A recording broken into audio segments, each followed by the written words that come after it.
Bienvenidos a esta reunión de la mesa directiva del Distrito Escolar de San Mateo-Foster City. Tenemos un intérprete para los participantes que necesitan traducción al español. Para escuchar la junta en español, presione el icono del mundo en su pantalla. Muchas gracias. Good evening, everyone, and welcome to the San Mateo-Foster City School District regular board meeting. Today is October 24th, 2024. I'm calling the meeting to order at 5:33 p.m. We will start with a flag salute, so please stand and join me for the pledge. To the flag of the United States of America, and to the republic for which it stands, one nation, under God, indivisible, with liberty and justice for all. Thank you. We'll go to roll call. Trustee Trin. Here. Trustee Kim. Here. And Trustee Brooks. Here. And I'm here as well. Item 2C is approval of the agenda for tonight.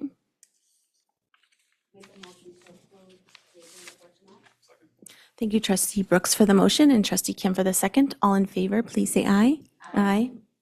Okay, that's 4 yeses. Moving on to item 2D, approval of the minutes for our September 26th meeting. Motion to approve the minutes. Second. Thank you, Trustee Kim, for the motion and Trustee Brooks for the second. All in favor, please say aye. Aye. Okay, that passes 4-0. We'll move on to item 3A, public statements related to non-agenda topics.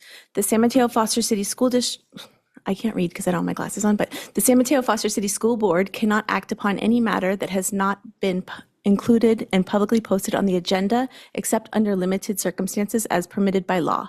The board may refer matters raised in this forum to staff for investigation and/or action where appropriate.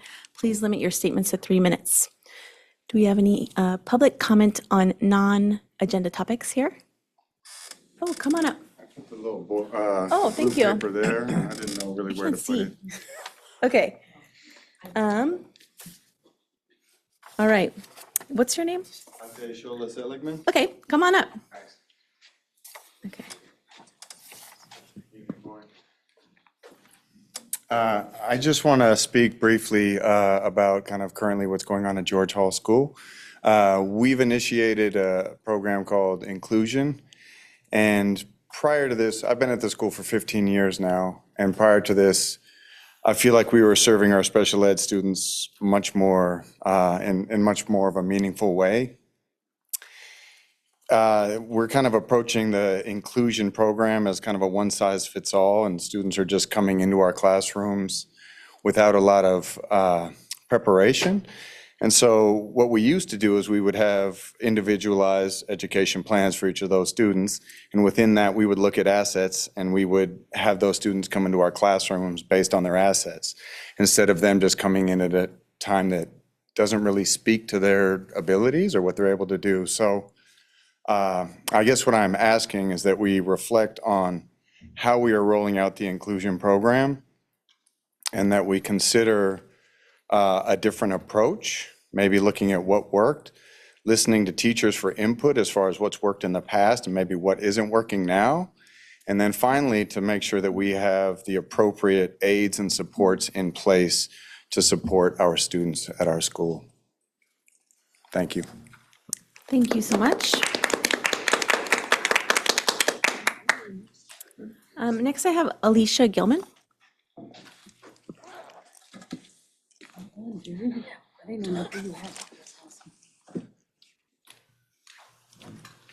Forgive me, I'll be reading. All right, so hello, my name is Alicia Gilman. I'm a kindergarten teacher over at George Hall as well. Over the past 5 years, I've taught kindergarten, first grade, and a combination class. The incredible team at George Hall shares a student-centered focus, and I feel truly fortunate to collaborate and learn alongside them, especially under Justine DiMaggio's leadership. I'm also fortunate to work at a school with an inclusion TOSA that offers invaluable expertise and support. I believe this role is vital and should be expanded across the district to support the district's inclusion initiative. I would like to address a few key topics that warrant discussion and reflection, as they could lead to meaningful changes that may help reduce teacher turnover in the coming years. So specifically, I'm advocating for enhanced classroom support to bolster our inclusion initiatives and reduce class sizes and caseloads. I began my teaching career with a passion for fostering an inclusive classroom where all students' needs are met. As a general education teacher, I find myself wearing many hats throughout the day. I feel like I wear the hat of a special education teacher, a one-to-one paraeducator role, a therapist, a behaviorist, all while the salary only reflects the single hat of a general education teacher.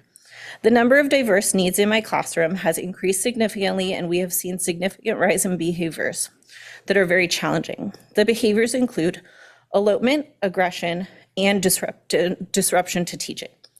I believe that implementing a co-teaching model with both general education and special education teachers, along with increased paraeducator support, will enable us to better address the diverse needs of our students. Nearly half of my class has an IEP 504 or requires an SST.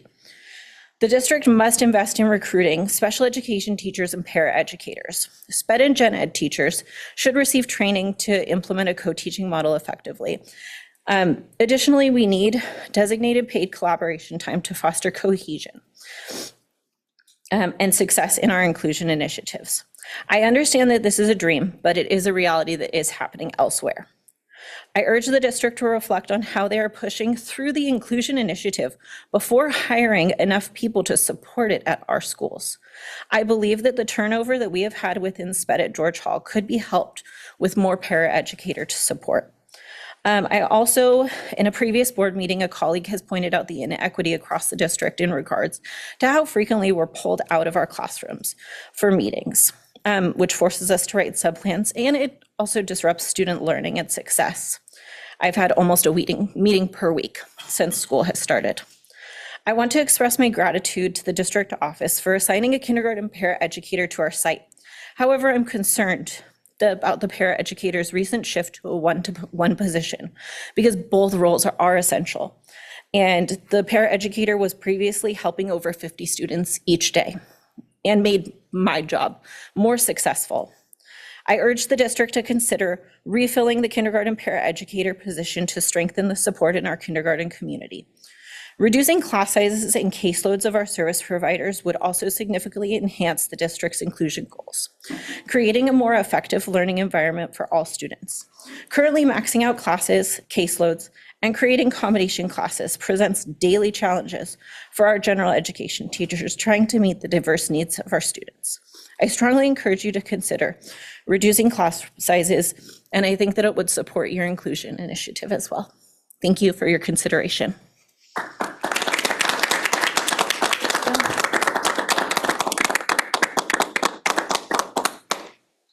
Do we have any other public comments on this in the room?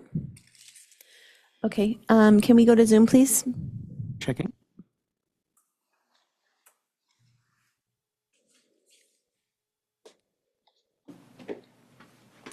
Sorry, no public comments on Zoom. Thank you. Okay, we'll move on to item 3B, public statements related to agenda items. Persons will be called on at the appropriate time. Item 3C is the Foundation Committee and PTA Council reports. Do we have anyone from Ed Foundation or PTA Council? Or any committee reports? Okay. They weren't on Zoom? Just say that the fall appeal is coming up, so just keep that on your calendars for the Ed Foundation. Thank you. Thank you. I was like wanting to know more about this appeal, so thank you. Love it. Okay, we'll move on to item 3D, SMETA, CSEA, SMFCAA updates. How about SMETA? We'll go in order of what I just said.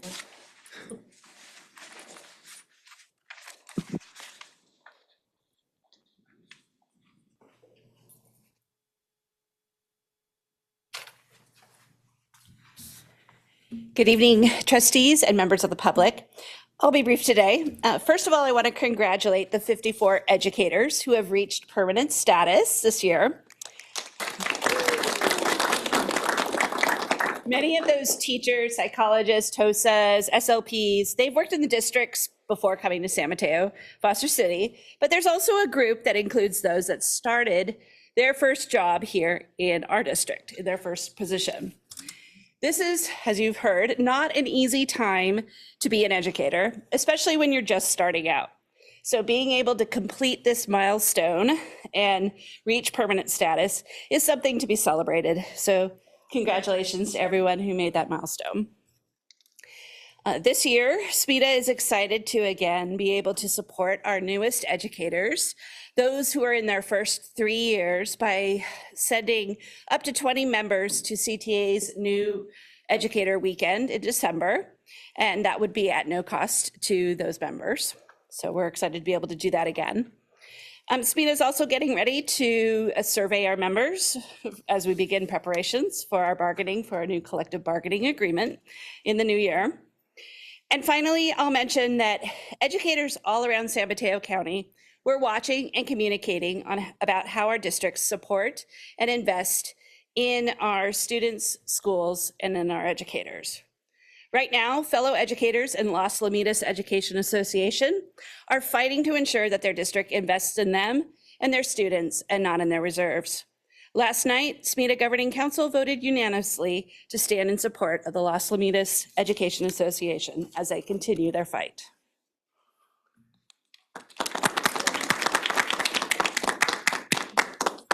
CSEA. Hello, my name is John Harrison, and I am the Chief Union Steward for CSEA Chapter 411. We only have one thing to report tonight. You won't see it on the agenda, but we have come to an agreement with the district on the 2023-2024 reclassifications, and the matter should be settled soon. We would like to thank the district for correcting what happened last school year and for working with us to make this agreement happen. CSEA is very much appreciative of all the feedback from the reclassification committee and is thankful for their recommendations. This school year's reclassification deadline is passed and our members have turned their paperwork in. So we will need to repeat this process over again for the 24-25 school year. We are hoping things will go smoother this time around. Thank you. Thank you. Next, we'll have SMFCAA. That's you.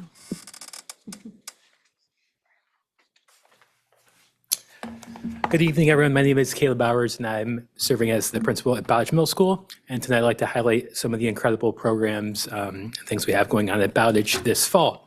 The first thing we have going on is our Career Cafe, which is a new monthly event organized by our counseling staff, where students have the opportunity to sign up for to learn about various careers from community members. Students have already had the opportunity to hear from a user experience design manager and a creative director.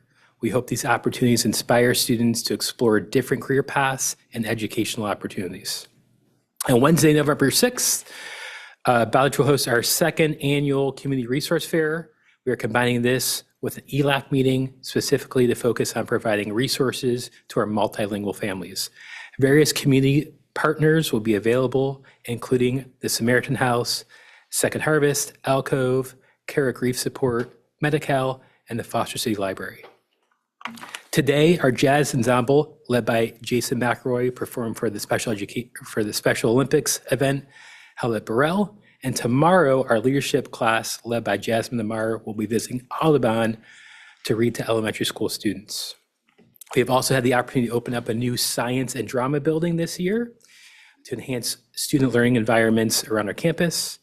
And we are currently in the process of building several new buildings, which are magically appearing each day. So if you drive by, there's a new one up today. So including new academic buildings and classrooms, a media center, and a gym, which all should be done sometime next year.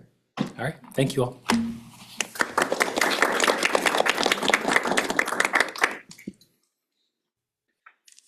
Greetings, Superintendent Ochoa and esteemed school board members. My name is Dale Rogers Eilers, and I have the pleasure of serving as principal at Meadow Heights Elementary School. We are so excited at Meadow Heights about attendance.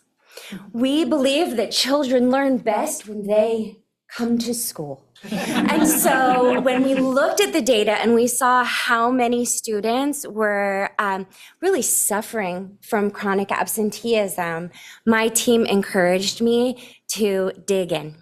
And we developed a multi-tiered plan of support to meet students and families where they are and help them get back to school. So some of the things that we noticed were students are absent before breaks and the Monday after they return. So what we've decided to do is we are putting all of our spirit weeks the week before breaks to encourage kids to come. And then the day that we return, we're having Glad You Were Here days. So a Glad You Were Here day is a day where you just get all kinds of surprises.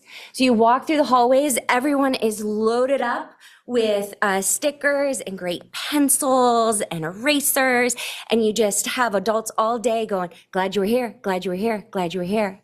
We have special announcements over the loudspeakers where we say, hey, congratulations, room 12, you just got an extra recess, but only if you're here today. We also noticed that in December, students are less likely to attend. So we are going to have a December to remember. And during the December to remember, every single day in December, we're going to have special events that encourage students to come to school. In addition to the December to Remember, we are having monthly assemblies. During the assemblies, we call them the Mustang Roundups. All of the staff dress in Western gear. We put on skits. We explain how to socialize with other kids, how to turn things around, how to have restorative conversations, and we give out attendance awards. So we also have a slogan that we are really hoping will work.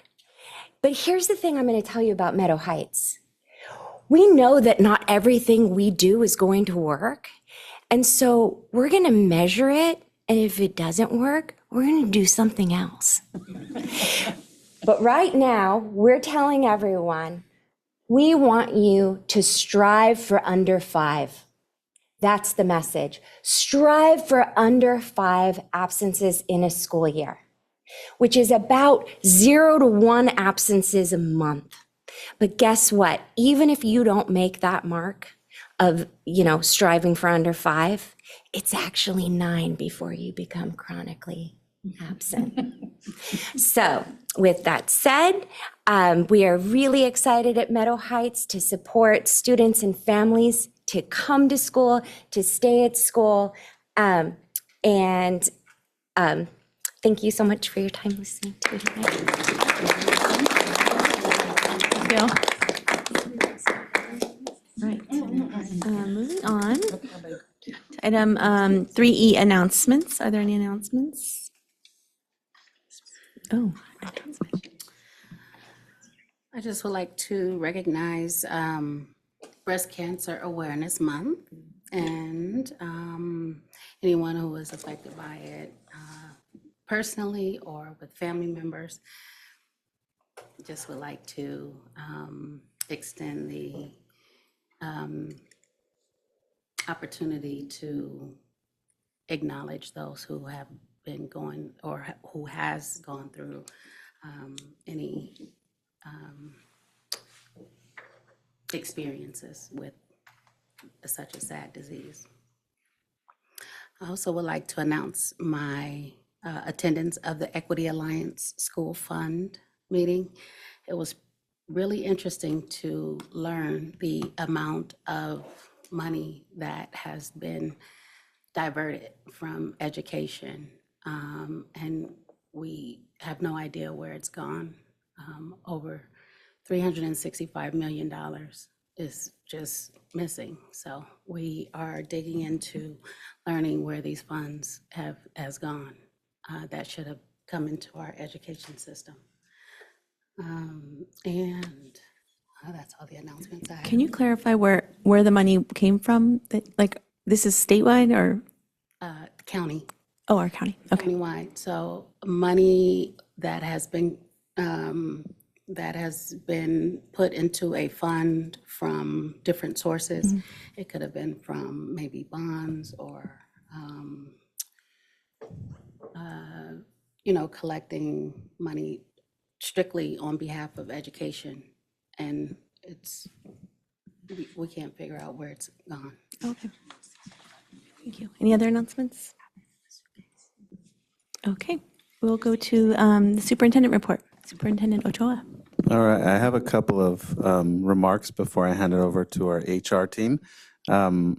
Today, we held our equity housing task force here, and I left for an hour to go to Burrell Middle School, where the Bowditch Jazz Ensemble put on an incredible show.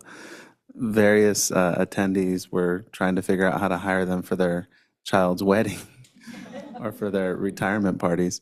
But we were celebrating over 100 athletes in our Special Olympics. Actually, Sunnybray was represented there, and I told our board president, it was a really beautiful thing to see the kids be able to get into that facility so easily. I watched as your class, Arlene, exited and used the ramps, and so many of our students have ambulatory challenges, and the new facilities that we have at that school really make it fair and equitable for all of our children, which I know has been, one of the key priorities for all of our construction projects. But just seeing our students on stage and competing and cheering and having their classmates cheer for them, it's a really wonderful, wonderful event. So thank you to the many people at each one of our schools that sent kids today, and to our entire special education department that put so much into coordinating the event. Second, big thank you to our preschool educators. We held an equity summit yesterday here at Lead Elementary School and at Turnbull.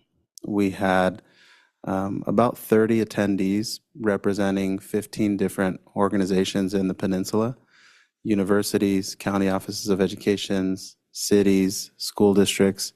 We had our own teachers as well and principals, which was awesome. And we took everybody on a visit to our programs system-wide to really explain and go through a process of celebrating the tremendous increase in access to a free preschool that's going to have long-lasting effects on all of our school communities, namely Laurel, Lead, Park, Sunnybray, and North Central San Mateo, that will be the beneficiaries of this change in our practices. And it's always fun to bring people together here at the district office. In this particular summit, we were able to create some opportunities for our preschool teachers and our preschool support staff to make presentations in these small rooms on the side, and really talk through their work and help others learn from what we've had to learn the hard way. So that was really wonderful. And then last but not least, we held our partner visits this week at 4 schools. Meadow Heights was one. And it was interesting because each school had a different just group that was present. Meadow Heights had all the elected dignitaries. It was like a really big group of people who all were elected into some office. And we walked into a 2nd grade classroom where an art teacher was teaching kids about Monet. And it was a really touching thing to see. But we also saw some really powerful literacy instruction and watched a literacy TOSA and a teacher just do the work together. And it was really powerful. I know we had a team from one of our other schools there watching and taking notes and plotting how they were going to take all the good ideas back to their school. But we were also at Beresford, and Beresford's visit was really incredible. We had our 4th and 5th grade career college experience on display. And we took one of our students who's on our Empowering Students task force, and she was sort of floored that our elementary students at Beresford were doing career and college STEM activities that she did last year at one of our middle schools. She said, I can't believe how smart these kids are.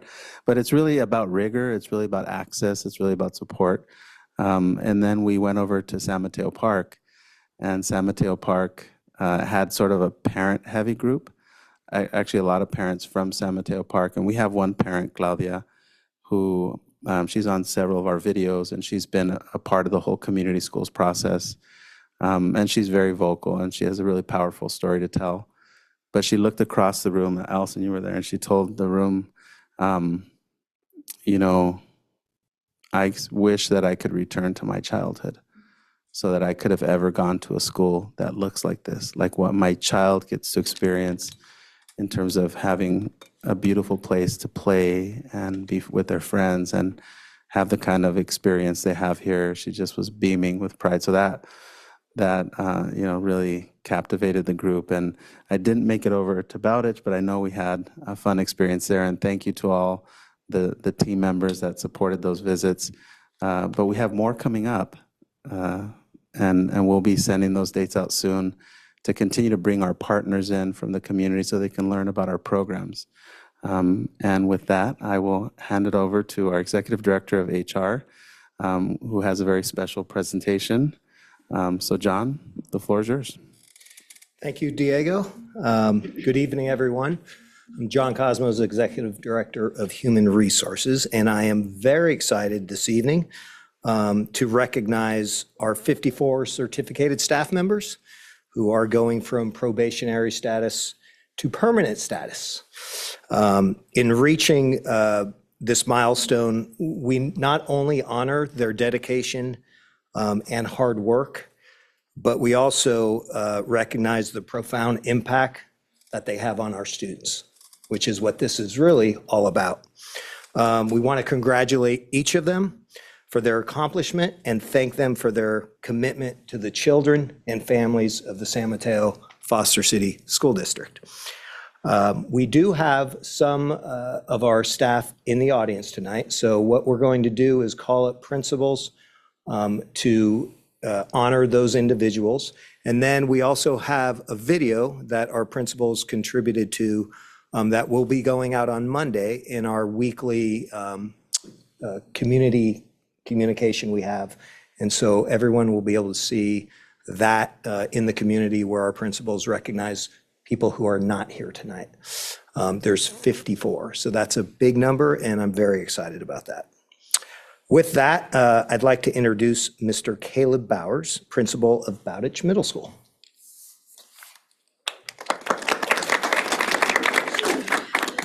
All right, short and sweet. We have one person, the Bowditch staff, and me, Caleb Bowers, would like to congratulate Delaney Byrne, who's a 8th grade math teacher. She also teaches algebra, the algebra/math 8 double period, lovely class. So like, congratulate her. She's not here in person, but hopefully she's out somewhere watching.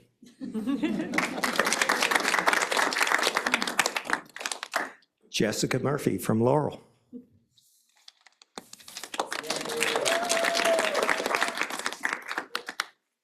Good evening. My name is Jessica Murphy, and I'm the principal of Laurel Elementary, and it brings me joy to recognize 7 of my staff members that are moving from probationary to permanent status.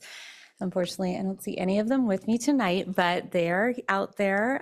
So congratulations to Kelly Biglin, Kat De Leon, Alyssa Laporte, Shannon Murphy, Mackenzie Sakar, Sarah Stump, and Dustin Yakabon, and they range from kindergarten all the way to our PE teacher. So congratulations.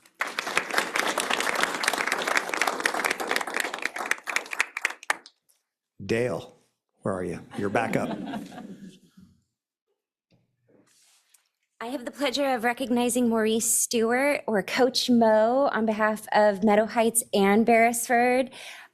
Coach Mo is just a critical team player. He jumps in sometimes when people get caught in traffic. He'll jump in and he was like, I'm going to run the morning meeting for you. And he does before his PE classes start. And we're just so grateful that he's now with us permanently. Cindy Chin from Sunnybray.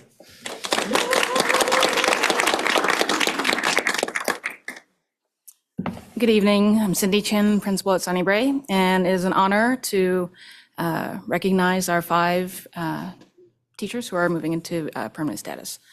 So congratulations to kindergarten teacher Jessica Burtis Linderman.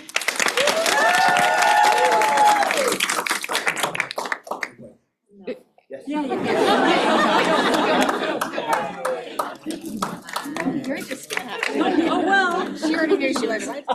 That's why I wore the nice shoes. Sure.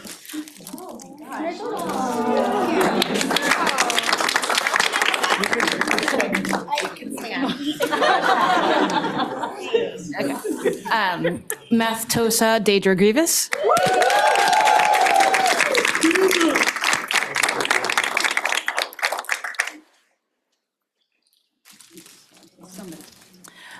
Third through 5th grade mild moderate SDC teacher, Giselle Ferrari.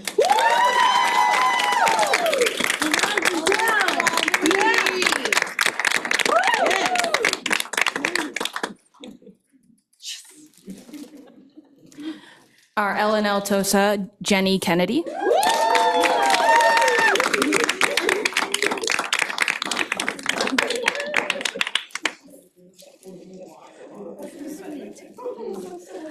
And then finally, our counselor, Carla Magallon, but she wasn't able to make it tonight.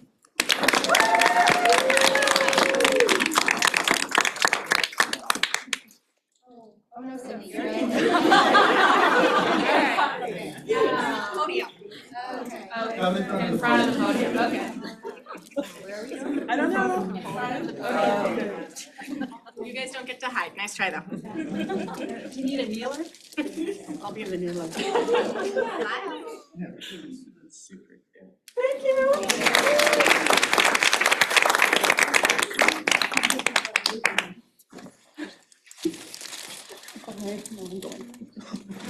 Okay, Amy Burke, who's our math coordinator.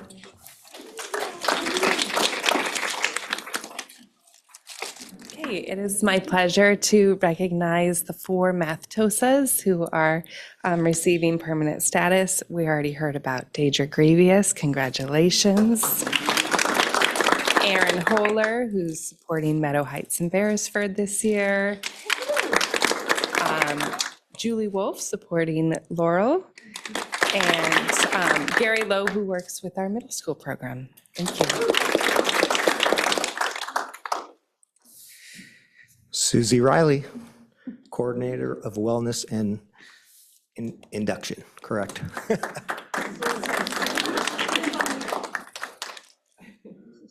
Thank you, John. Good evening, everyone.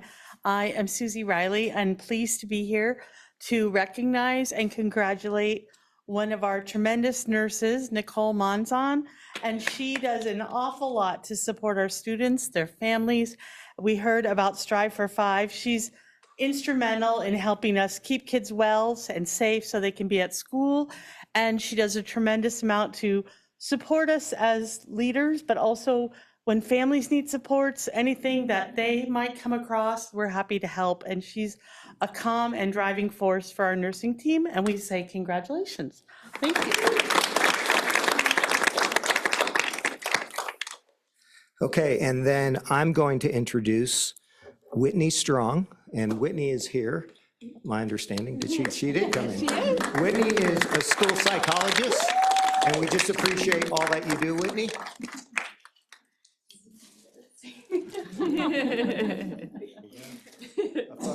Whitney, smile to the Go ahead.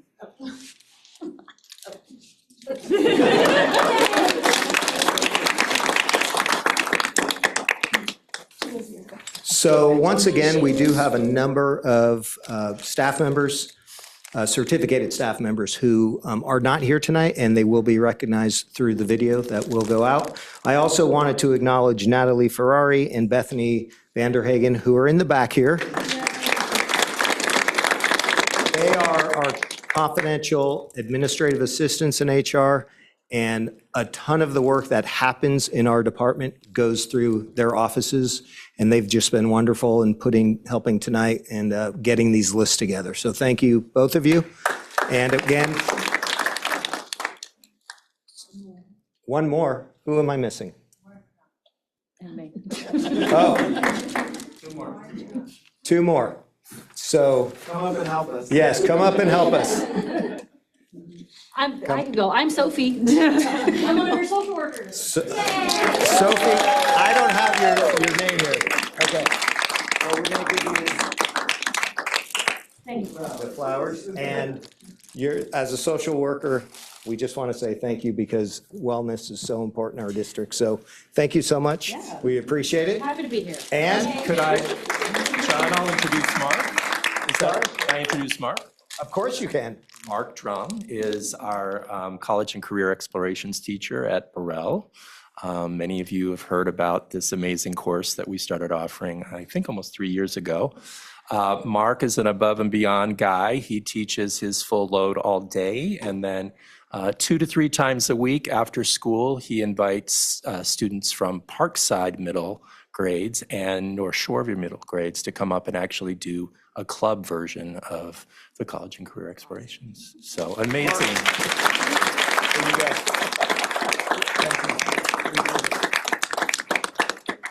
And David, if I can add a little bit, Sophie introduced herself and walked up, but Sophie is indispensable to this district in that she is the person that principals or counselors or parents will see when there's a crisis, when there's something that's so hard for us who have been classroom teachers and principals, and we get that feeling of, I don't think I know what to do to help this person. Sophie is the person we call. So thank you for being that person. Okay, there's one more set of flowers, so are we sure we're okay? Okay. Thank you, everyone, and congratulations to our permanent teachers. Thank you.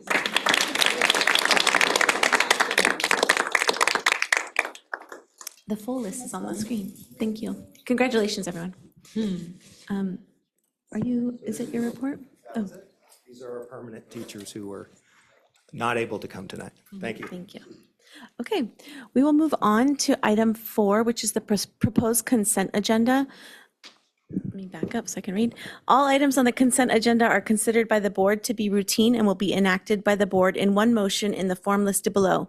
There will be no discussion on these items prior to the time the board votes on the motion unless members of the board, staff, or public request specific items be removed and discussed from the consent agenda. The superintendent and staff recommend approval of all consent items. Movement of any recommended consent items is appropriate at this time. Are there any items that anyone would like to remove? Here. Okay, how about in the audience? Anybody want to remove any items from the consent agenda? How about on Zoom? Checking. No one on Zoom. Okay. Then we can proceed with this item.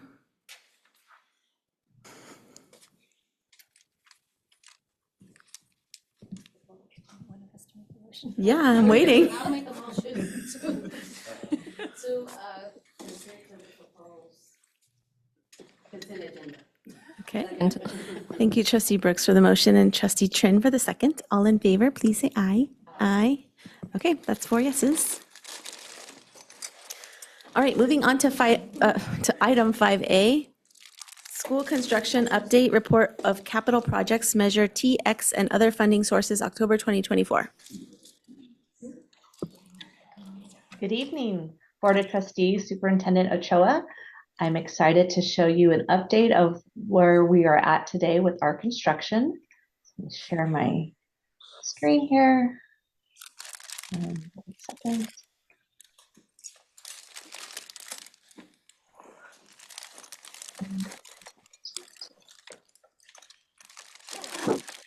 Okay, can you see that all okay?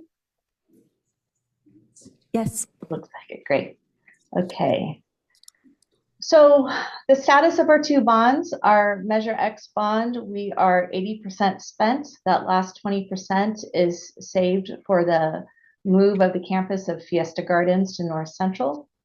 And Measure T, we're almost at 50% spent of the $409 million. All of our all of our solar shade structures are up, and we're doing our final pull of electrical.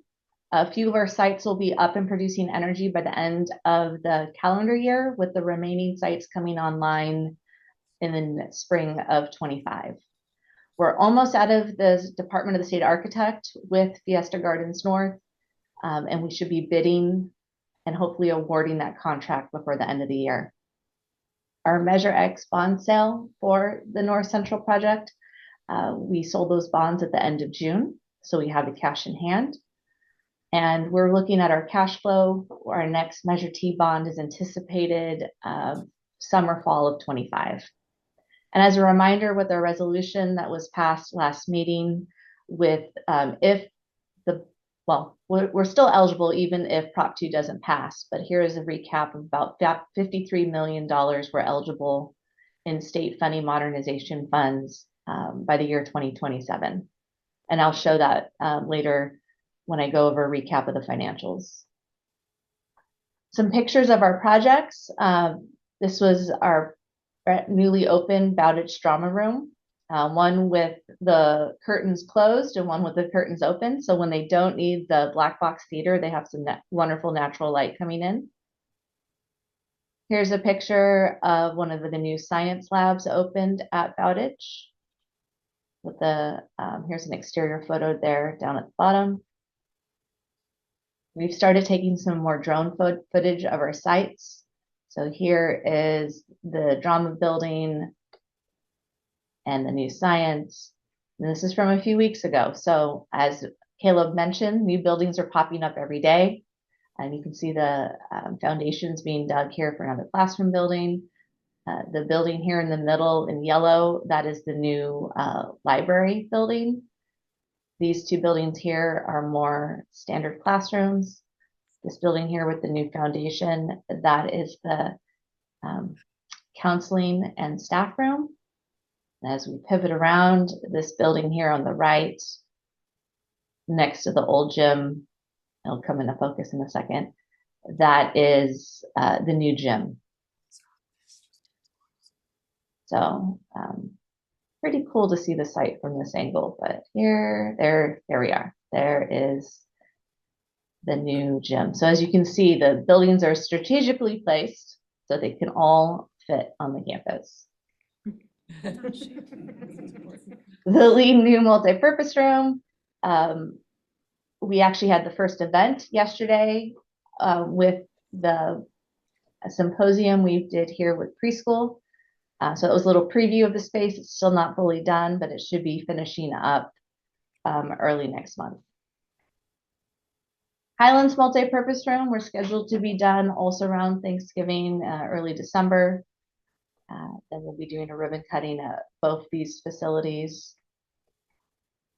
Parkside, when we were out there doing the ribbon cutting on the field, you couldn't yet see the structure.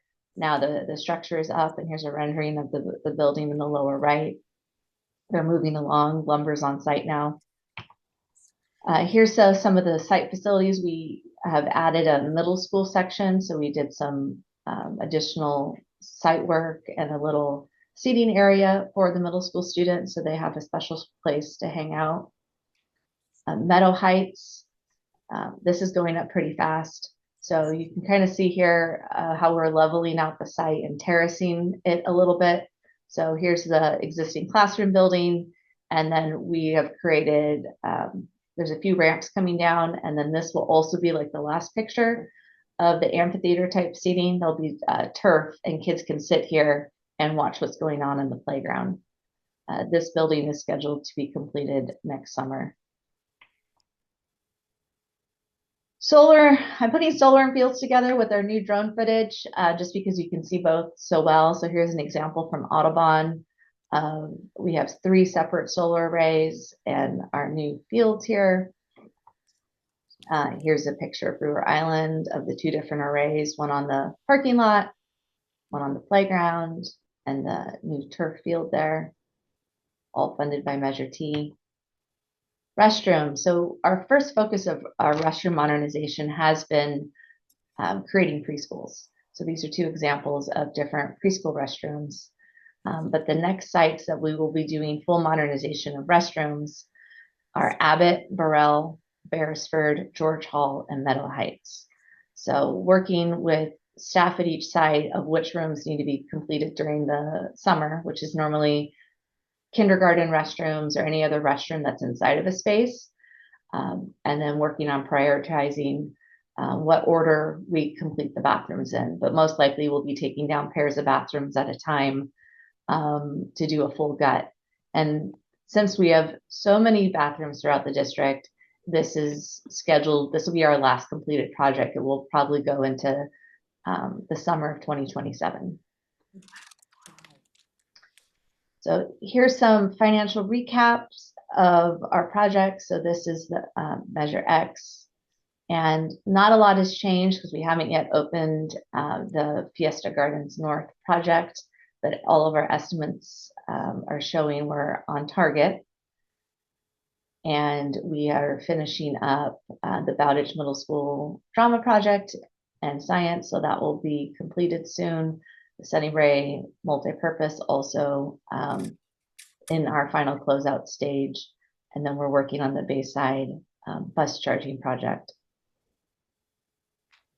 And so what I've done here under funding at the bottom, I have the different issuances. We have the interest each year we've earned, the developer fees that we're using for projects on this sheet. We're showing Fund 40. And as long as if we can get the state bond money from Prop 2, we wouldn't need to use Fund 40. But I'm just showing the state bond money off to the side right now because it's not yet received. And then for Measure T, quite a few projects on here. But if we want to look down at the bottom with the total funds, we've also received interest of almost $8 million. We've used only very few developer fees for these projects here. And then the $2 amounts in yellow, 31 million in state bond eligibility. And then current target is almost 5 million for the reimbursement from the IRS on our solar projects. Also, we would be able to get reimbursement, but that's not shown here, on buying new electric buses. So that's in conjunction with the EV car charging. New projects to see here is phase 3 of HVAC. So we're going to be replacing the HVAC units at Sunnybray, Highlands, and Brewer Island. Those units now are close, they're between 20, 25 years old. They already had air conditioning, so they didn't make our first rounds, but they are at the end of their useful life. So those 3 schools will have their mechanical units swapped out next year. And then we're in the process of working, and it falls under the district-wide paving and infrastructure. We'll be going out with another design build contract for paving and a few little areas of turf remaining for the schools who have not yet received that scope. Other than that, no new projects. Restrooms are going to be multiple phases within that 160, basically $62 million project. And that is the end. Let me know if you have any questions. Thanks so much, Amy. Are there any questions from the board? Okay. Any public comment from the audience here on this item? Anyone on Zoom? Checking. No public comments on Zoom. Okay, we can have board comments. Thank you so much, Amy, for and to the construction team and facilities team for upgrading all of these facilities, having these new buildings. It's really cool to visit and see these structures go up, and then also just to see the kids using them in the way, you know, for drama or for science, or building community with events in the multipurpose room. So it's just really exciting to see all of this come together. And thank you so much for your stewardship of it. Thank you. I just want to echo Trustee Trin's comments, and I think, as we've gone to all these ribbon cuttings or gone to campuses to see the actual changes that have happened, and my daughter started at George Hall during the pandemic, and I remember last time we went back, I almost didn't recognize the same part of campus that I was at. Just if we look at the new fields, new buildings, just everything about our community is changing so much in a great way. So I think we hear that from our parents, from our teachers, everyone else we talk to. I did realize I have one question though, Amy. So you mentioned that the set aside for the Fiesta Gardens and College Park move, we have been getting questions from parents about the campus swap and how much construction we expect will still be ongoing once the swap is completed. So if we're still on a timetable of by next summer, have switching campuses, what percentage of construction at both sites do you expect will be done by the first day of school, and how much will be ongoing for those families that are still dealing with that transition? Sure. So I'll use street names. It's a little easier that way. At the Bermuda campus, the construction will be complete. So next summer in 25, we'll be doing all the flooring that we might not have done yet because we've done select rooms. So flooring replacement, all new signage with reflecting the College Park moving there. Also paving maintenance. So they haven't yet received that. So they'll all new blacktop done. They already have their field. Over at the over on Humboldt, Indian, North Central, over there. So the addition of the new buildings, that construction will be ongoing. So in the classrooms that they'll be occupying during the 25 school year, new flooring there, signage as well. The blacktop work won't happen until the following summer, once we finish the new field. So actually, the North Central campus is the last campus to get a new field, and that's because we're building just adjacent to it. So when I've talked to the parents, I'll let them know we're going to stay within our fence line during the school year. We'll only go out into the street and onto the existing campus during breaks. So there should be minimal interruptions building that new the new addition of that campus. Got it. Thank you. Amy, I just want to thank you and actually thank everyone for their work on this. When I think back to when it was former trustee Chin and I were doing a lot of work on Measure T with Patrick, and everybody was involved, but that was a lot of work, and it was hard to see that, okay, that all this work is going to get done. And I know that we told everyone it would get done quickly and stuff, but you can't really conceptualize or visualize what it's going to look like. And to see all of these buildings popping up, to drive by, I live in Foster City, so I drive by Bowditch from time to time, and I am amazed that there's a new building pretty much every time I drive by. But it's just great to see this all actually happening, including, the little things that still matter a lot, like the water fountains and the flooring and the air conditioning. I mean, that was such a big thing. You don't see it when you drive by, but it matters a lot to everybody who's on campus. So I just really appreciate the work that's being done. I do wonder, as one follow-up, where if we look back to that facilities master plan, like what's left basically, and I know we don't have money to do it all, but what would we like to tackle in this next life of looking for funding, and also just what we could do after these projects are done. And I don't mean to be impatient and say that things are not happening fast enough, but I do want to just kind of make sure that we're all paying attention, that the work isn't done. There's still a lot of campuses that are, not up to date. And we had a huge wish list that we just couldn't tackle all in one go, but that would be my one ask for kind of follow-up. Sure. So actually right here can't see in my office, I have this giant spreadsheet that shows that 2020 master plan of showing over $1 billion in need. So I'm able to look at it every day. So the next projects that we would consider, either with leftover money in this bond or a future bond, would really be looking at technology infrastructure. Our data cabling is probably close to over 20 years old now. Also looking at fire alarm infrastructure. These systems went in around the year 2000, so they're aging out. That would be at almost every site except for probably Beach Park and the new buildings over at Bowditch. The next big project, and it's probably about 2/3 of our campuses, I call it would be a total building envelope upgrade. We talk a lot about the windows, the exterior wall material, the roofing, also access. as we talk about just inclusion and looking at our thresholds in the classrooms. A lot of things we've done were allowed 10, 20 years ago, but now as we have future upgrades, a lot of our concrete has to come out. Also sinks in the classrooms. The casework, a lot of our casework is actually original from the 50s and the 60s. So it would be also gutting of that. So it would be more of your typical modernization project is what I see. But when we talk about building envelope, big thing is windows. We need new windows at almost every campus.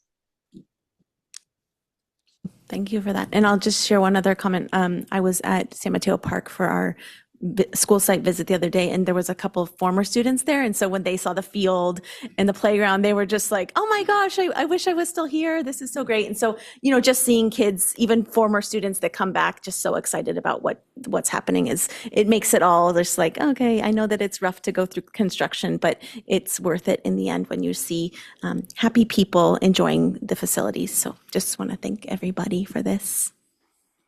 Anything else on this topic? Okay, we can move on. Great, thank you. Thank you. Item 6A, review and discuss district fall 2024 interim assessment data. Good evening, Board of Trustees, Superintendent Ochoa. A little echo. I'm going to try without the mic. Joe, we have an echo. Yeah. Okay. Use my playground voice. David Chambliss with Ed Services. I'm happy to invite you to spend some time reviewing and discussing our interim assessment data. So let me pull up that. Now he wants me to go on. Okay. All right. Is that better? Okay.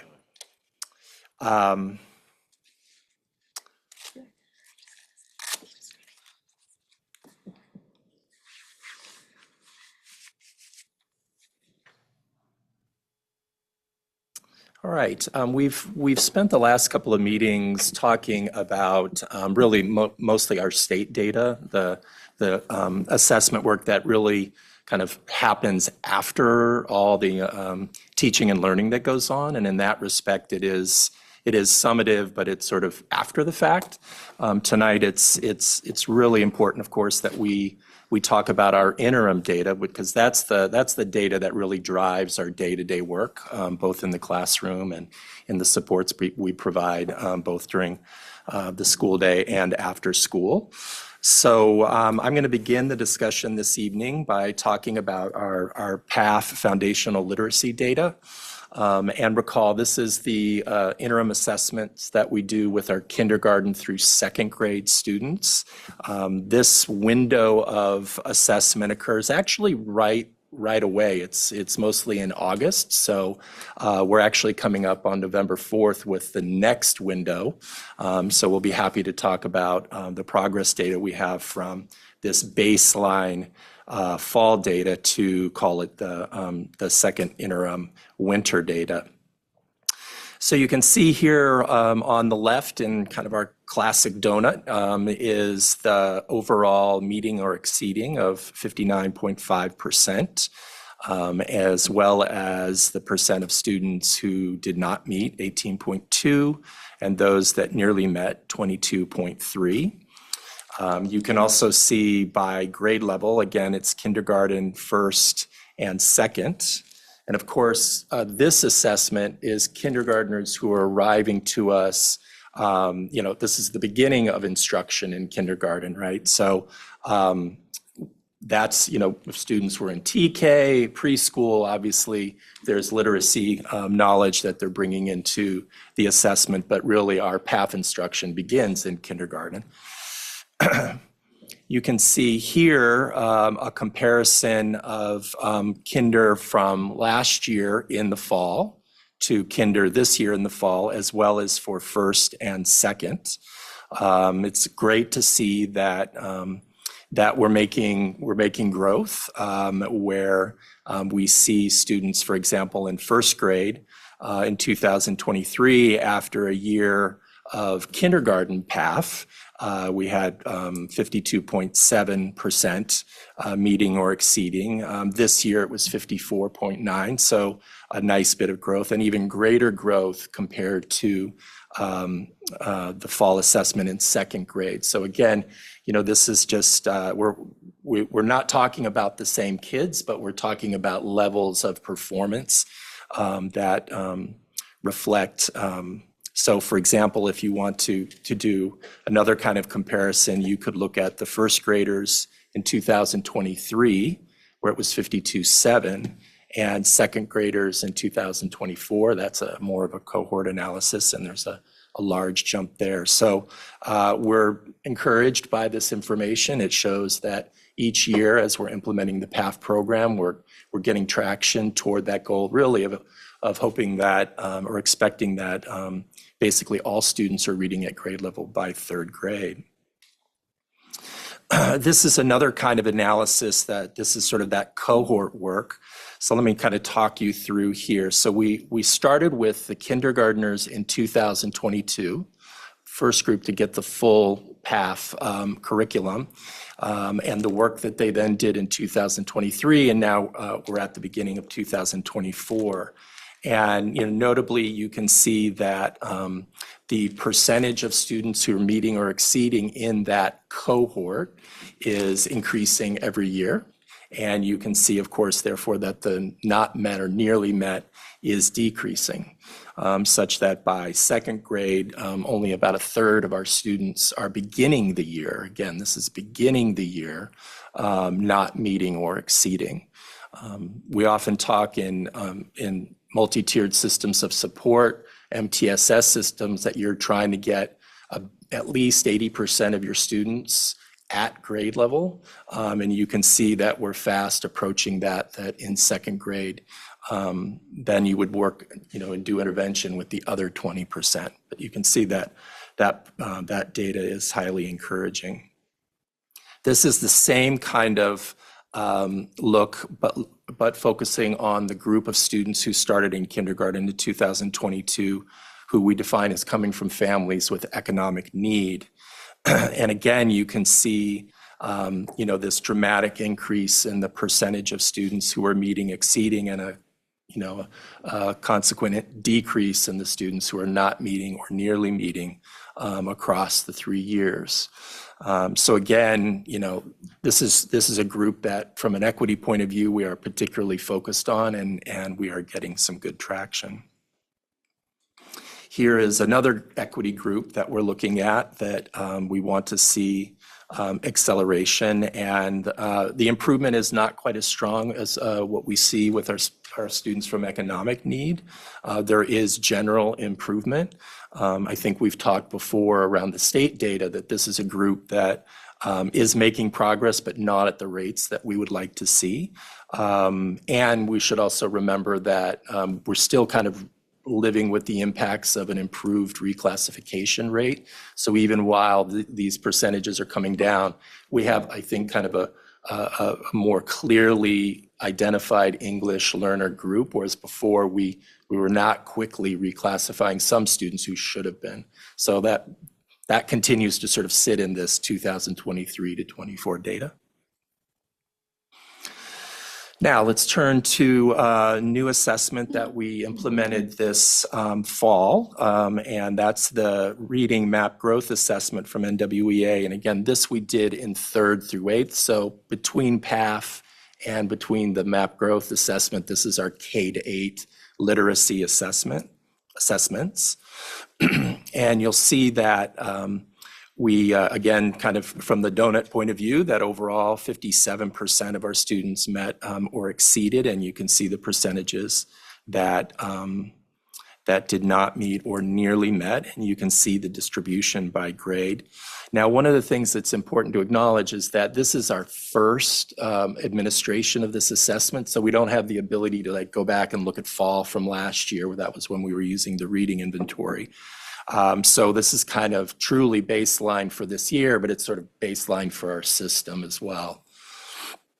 That said, one of the reasons that we were very interested in the NWEA assessment is its predictive value in telling us, based on how students were doing on the NWEA growth assessment, how that compared to CASP.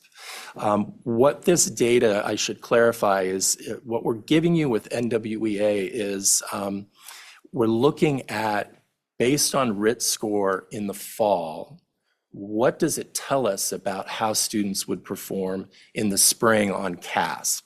So this kind of monitoring data we're sharing with you is specifically tied to CASP.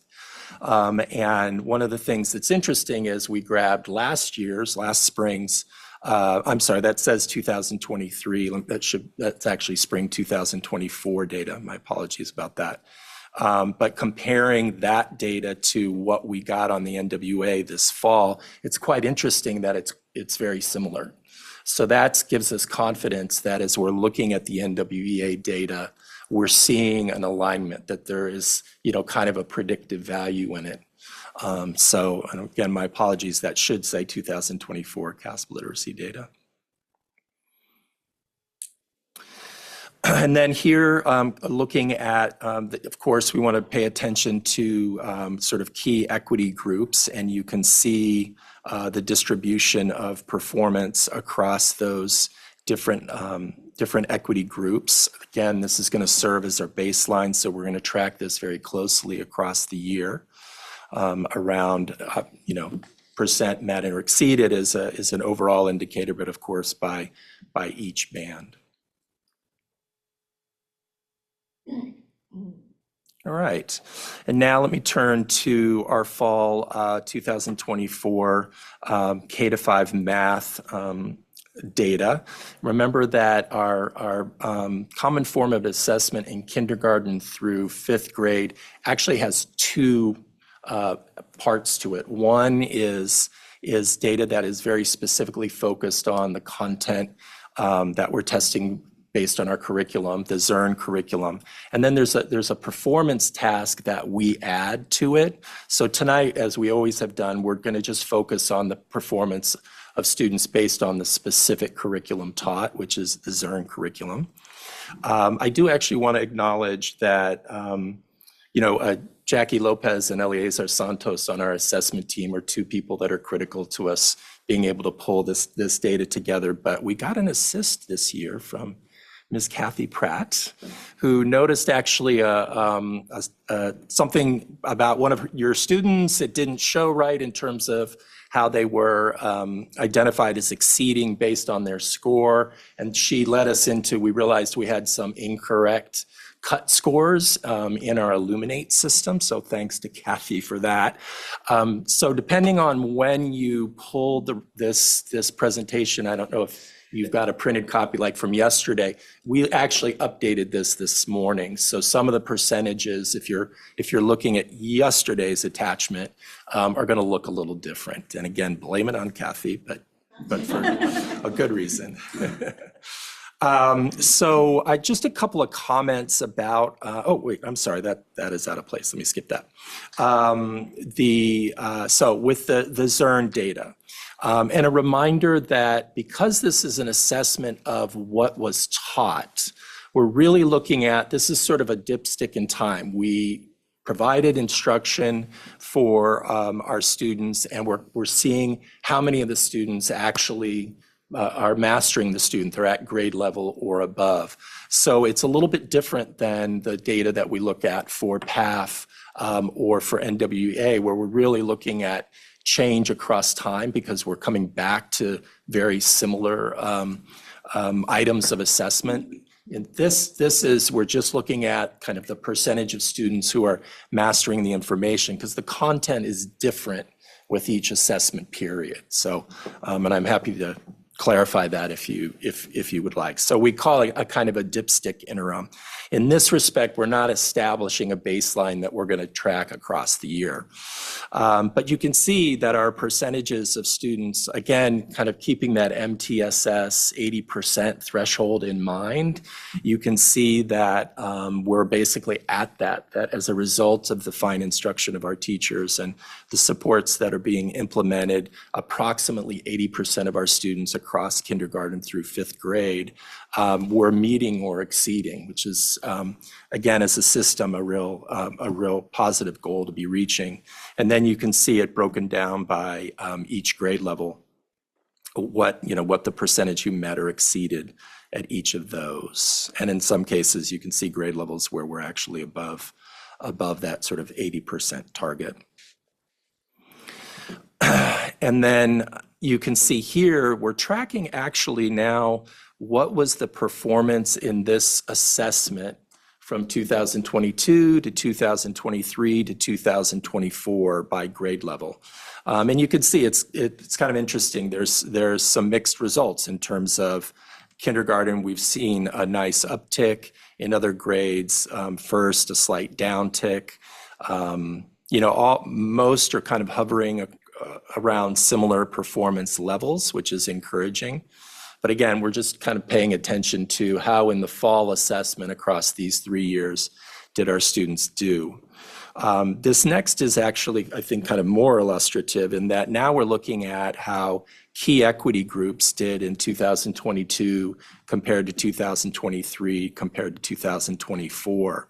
And you can see in general, I mean, at least with looks like 5 of our 6 groups, that we're on a general upward trend, that we're seeing higher levels of performance and across those groups. And of course, a key part of the strategy with the math work that we're doing is around the kinds of instructional strategies that we believe will accelerate the performance of these students.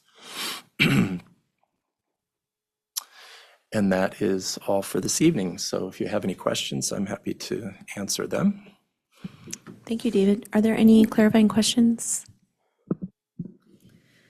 I had a question about the literacy support that we have in place for our third grader, sort of third and up, with the rollout of PATH and that being a K through second curriculum. We've seen just, really encouraging data on it, but also for fourth graders and fifth graders who were in kindergarten in 2020. Right. I'm sure there's a lot of ground that we still need to kind of gain. So I'm wondering if you could maybe describe some of the things we're already doing, and maybe some of the things that we would like to do, but maybe we aren't able to given our current resources. I'd just be curious if you could speak to that. Yeah, thank you for that question. Of course, we for the first few years, we sort of stood in a pain point where we said to implement this program effectively, to begin to really shift the literacy skills of our students, we need to concentrate our resources in kindergarten through second grade. And rightly, we've been in meetings where you, teachers, families have said, but what about, our third, fourth, and fifth graders? And we asked for, some patience around that because the importance of really being able to shift required that sort of concentration on K2. Maggie, we were over at Beresford on Tuesday, and we walked into a classroom actually where we saw a group of third graders who were receiving instruction in PATH. And so some of the things that we're doing when we're looking at our third and fourth graders, and actually I was at Highlands this morning where I saw a third grade group receiving PATH instruction, and the language and literacy TOSA said, and then later on in the day, she had another group of third and fourth graders who were going to come in, and they were going to work on skills through this phonics for reading curriculum that we've brought to you as a supplemental kind of intervention curriculum. So as we've sort of gained confidence and strength around the K2 path, this year we're really under Pam Bartfield's leadership, we're sort of asking, allowing, supporting schools to sort of try what they think might work, whether it's identifying students who would benefit from another year of PAF because they came in at a point where maybe they did not get the full sequence of PAF instruction. So thinking about PAF as an intervention curriculum. Again, we've added this other supplemental curriculum of phonics for reading, which has some strengths for third and fourth graders that perhaps PAF does not, but also has some disadvantages that actually we're kind of learning with phonics for reading that it doesn't have quite the same language supports that we see in PAF. And so, for example, the TOSA today, Jen Gorman at Highlands was talking about the fact that with our English learner students, she's third graders, she's inclined to give them more support through PAF. And for students who are struggling readers but not English learners, she's using phonics for reading. So this kind of strategic, like, let's think about what would work best with what students. That group of third and fourth graders, she identified as a result that she and the teachers identified as classroom teachers identified, they did the NWEA, they saw the performance. She did a screener with phonics for reading and then began to design the intervention from there. So I really see kind of the strength that we've built up is now, applied to how do we think about not necessarily tier 1 work in K2, but now tier 2 work with students who are in third and fourth. With fifth grade, that's a group that you can't really go back and do PAF because, frankly, it would feel to them as like kind of a little kid curriculum and would have its own kind of social emotional challenges. That is a place where we look at like the ELOP academic interventions that we're doing after school, things like that, where schools are trying to support fifth graders through the Summit K-12 curriculum that we're using there. So I think we're kind of, I would call it sort of experimenting, but in a data-driven way, like with some real intention and intelligence around, we're trying this, how is it working? I appreciate Dale's point earlier that we're trying this, and if it doesn't work, we will adjust, but those are the kinds of things that are happening. Thank you. Mm-hmm. Thank you, as always. Just two quick questions clarifying some of the information on the slide. So on the slide labeled for Zern interim, not baseline, just to clarify, were you saying that it measures, I guess, for example, if we've only gone through 25% or 30% of the year, it measures where they should be at that point, or is it measuring them against the end of year performance? No, it's basically, so imagine we've taught a couple units of math content, and now we're testing the kids on how have you mastered that math content. So yeah, it's in that respect. It's not against an end of year goal. It's a do you know what we just taught you kind of assessment. And then on a related note, on the reading slide with the NWA assessment, you mentioned that it has a predictive quality with the CASP scores. So again, I was going to just ask, is it predicting, for example, that at the rate things are going, someone who's nearly met is expected to meet? Or are you seeing that there's a pattern between where students are in the fall lining up almost exactly with where they are in the spring? Yeah, so it's the latter. So we're looking at a RIT score performance in the fall, and then we have an analysis that says if a student is performing at this RIT score level in the fall, at this point, it predicts where they would score in the spring. And when we come back to do it again in the middle of the year, it's a higher level of RIT score, which would be predictive or predictive of where they would end up on CASP in the spring. So the idea is kind of that early understanding of, okay, this is a student who, based on the RIT score, is likely to be not met on CASP. And so what are we going to do now? What supports can we put in place? Much like the example I mentioned with Jen up at Highlands, how can we intervene now to accelerate their learning? So it truly in the end doesn't end up being predictive, but we provide supports that actually allow that student. So we're going to look closely, like those students scored perhaps we're expecting in the spring it would be not met, but let's see where they are in November after receiving a number of interventions to see how they're going to, what's the prediction for CASP performance then. Got it. Thank you. Mm-hmm. Any other clarifying questions? Okay, any public comment on this item in the room? Anyone on Zoom? Checking. No public comment on Zoom. Great, let's do board comments.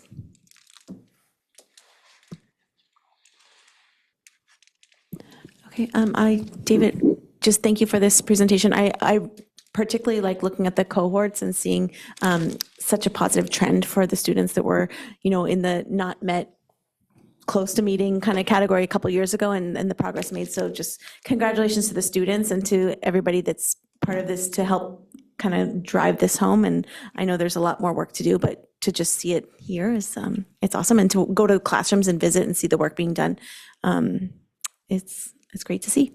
So thank you. All right. If that's all, then thank you, David. We'll move on to 7A, review and discussion of 2024-2025 student wellness. Hello. Mystery voice, hello. Yeah, I know. This is Dr. Heredia. I'm coming on. Hi. Hello. Good evening, Superintendent Ochoa, Board of Trustees, staff, and community. Excited to present on student wellness. Can everyone see my slides? Yes, we can see it. All right, excellent. So our focus this year, which is expanded focus on our restorative practices, is what we're going to really focus on in this meeting, and mental health and school culture.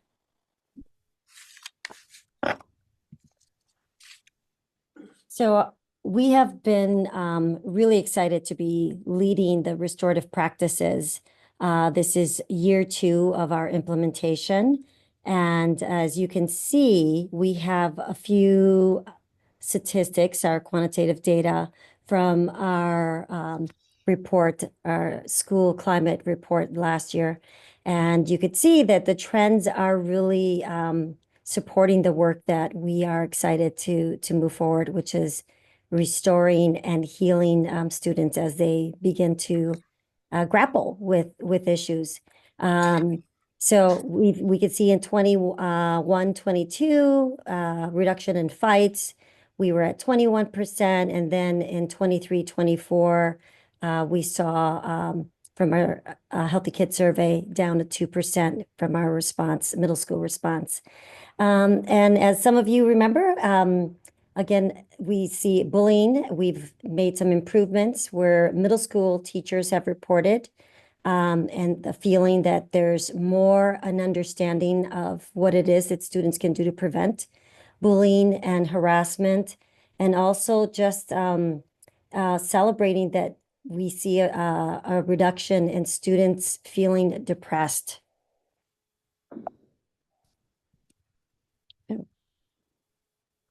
On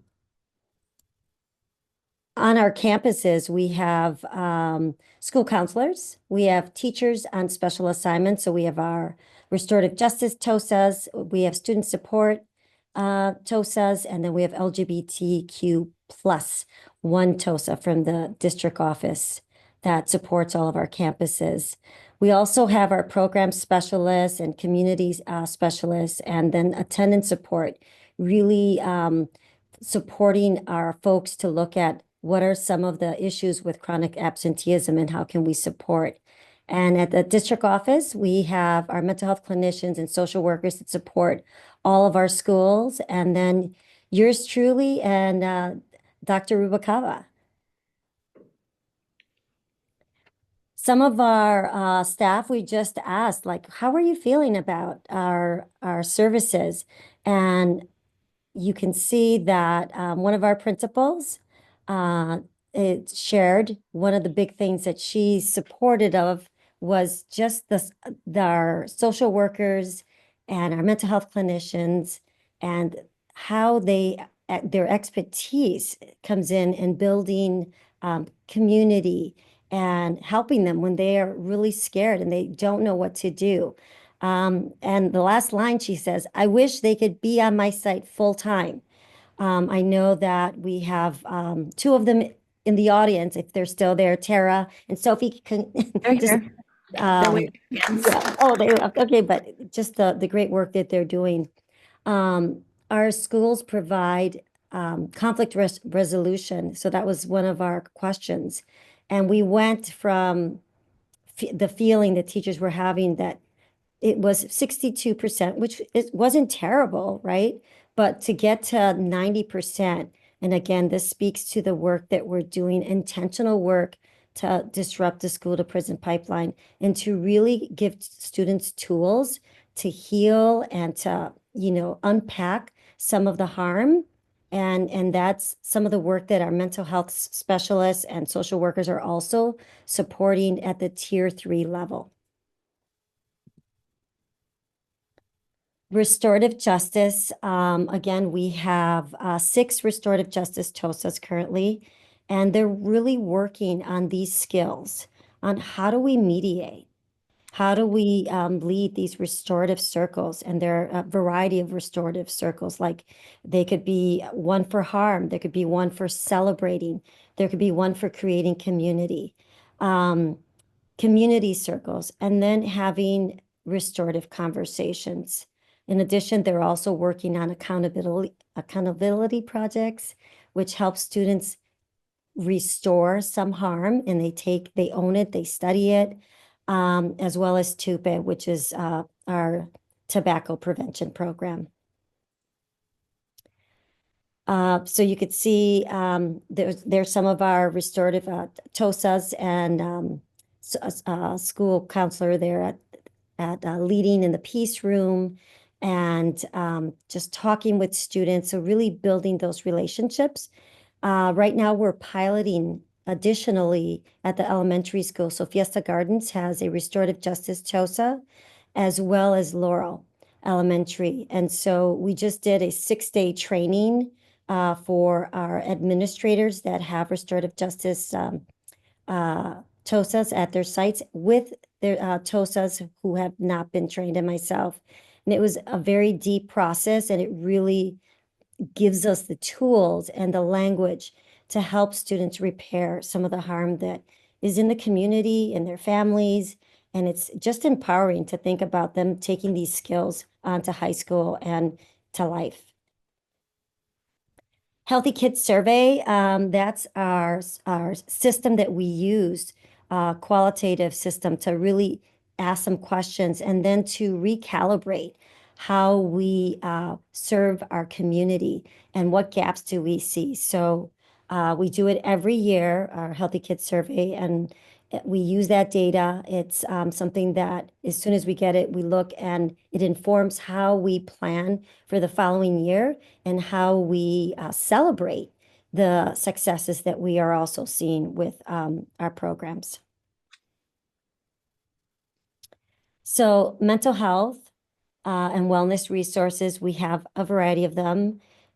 We just are seeing some of our kids in our peace rooms, and they're starting to have these conversations and the importance of them building these skills.